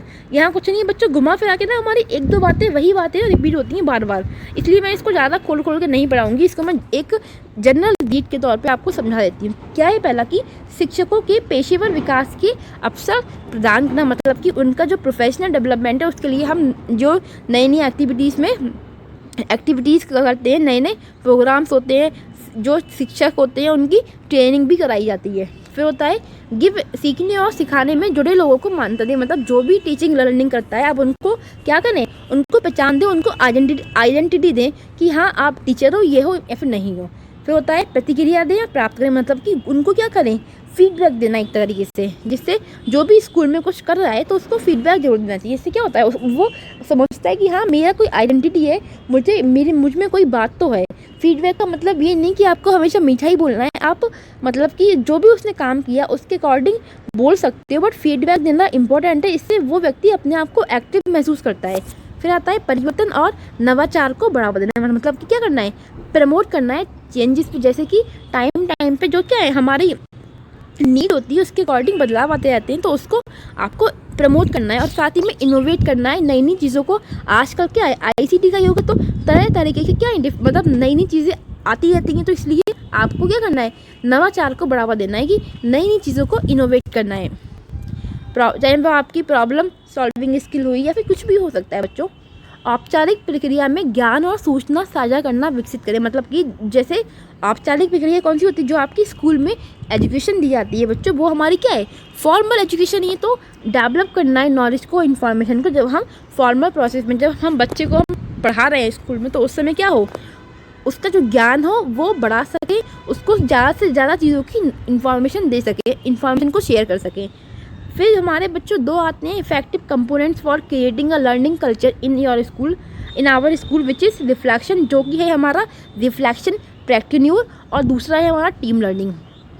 Team learning क्या है, टीम को साथ लेके चलना। इससे क्या होता है, जो सहयोग की भावना आपके अंदर आती है, आप समझ पाते हो कि हम सबको साथ लेके किस तरीके से चीज़ों को अच्छे वे में कर सकते हैं, और इसमें क्या है, सबका विकास शामिल होता है, और जो आपकी जो पर्सनल गोल हैं वो भी अच्छे तरीके से फुलफिल होते हैं। देखो teacher and head teacher as reflective practitioner, चाहे टीचर हुआ चाहे हेड टीचर, दोनों क्या है, एक रिफ्लेक्टिव प्रैक्टिनर है, मतलब कि एक चिंतनशील व्यक्ति होने चाहिए। चिंतनशील व्यवसायी बोलते हैं हिंदी में, तो फिलहाल गूगल ट्रांसलेट से हमने देखा था।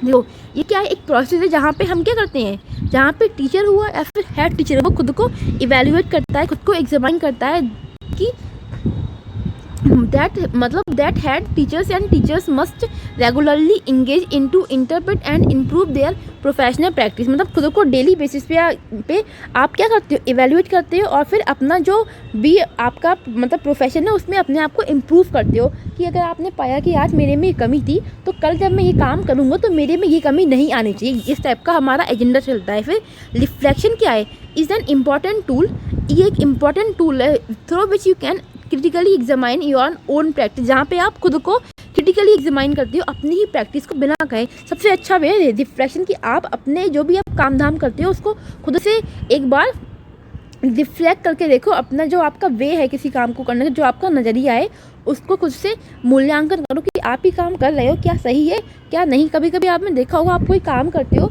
तो आपके अंदर से आवाज़ आती है कि नहीं ये काम गलत है, तो वो क्या है, आपकी इनर सोल जो आपसे कह रही है कि आपको ये काम नहीं करना चाहिए। अगर ऐसा है तो आपको वो काम नहीं करना चाहिए। तो यही है हमारा क्या, आत्म मूल्यांकन करना, खुद को इवेल्युएट करते रहो टाइम पे, और फिर जो भी आप में गलतियाँ हैं उसको इम्प्रूव करते रहो। Individual who practice reflective in their professional capacity as called as reflective practitioner, मतलब जो भी व्यक्ति अपने जो भी प्रोफेशन है उसमें क्या करता है, रिफ्लेक्टिव थिंकिंग का उपयोग करता है, उसी को हम क्या बोलते हैं, रिफ्लेक्टिव प्रैक्टिनर बोलते हैं। ये मैंने आपको पहले भी समझाया था, अभी भी बार बार बता दिया। फिर आता है बच्चों ये हमारा स्कूल इंडस्ट्री पार्टनरशिप प्रोग्राम।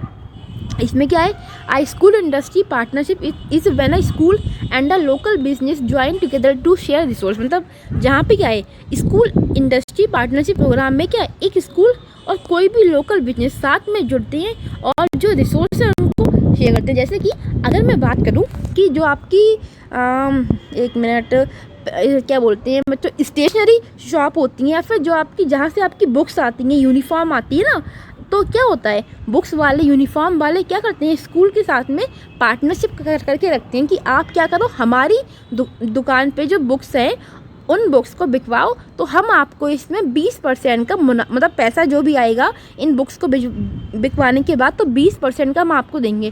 तो ये क्या है, स्कूल इंडस्ट्री पार्टनरशिप है। इसमें क्या हो रहा है, स्कूल का भी है फ़ायदा, और जो मतलब दुकानदार हैं उनका भी क्या है, जो बिजनेस बिजनेसमैन है उनका भी क्या है फ़ायदा, दोनों क्या करते हैं आपस में एक दूसरे के रिसोर्स शेयर करते हैं। तो इसी को हम बोलते हैं स्कूल इंडस्ट्री पार्टनरशिप।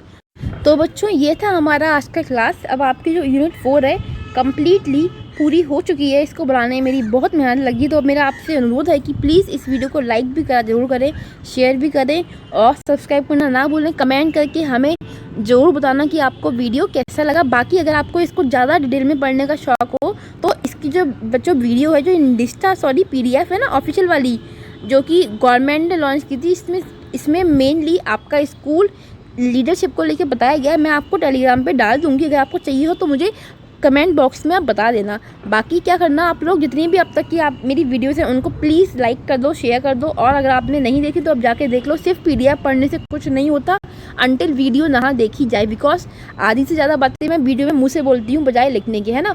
तो PDF तो आपकी रिविज़न के लिए दी जाती है, बट एट दैट टाइम आपको क्या करना है, वीडियो को जरूर देखना है। अगर आप पूरा वीडियो देखती हो तो डेफिनेटली आपके एग्जाम में इससे बहुत हेल्प होने वाली है।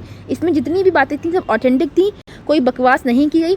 आपको लग रहा होगा काफ़ी बातें सेम है, क्योंकि वो वाकई सेम है, ज़्यादा कुछ होता नहीं है। बस 1-2-4 बातों को घुमा के हम डिफरेंट एंगल से चीज़ों को पेश करते हैं। बस आपको क्या करना है, अपने अंदर डाइवर्जेंट थिंकिंग का उपयोग करना है, अपने एग्जाम को अच्छे तरीके से देना है। कल हमारा बच्चों यूनिट 5 हो जाएगा, मेरी पूरी कोशिश रहेगी ऐसी।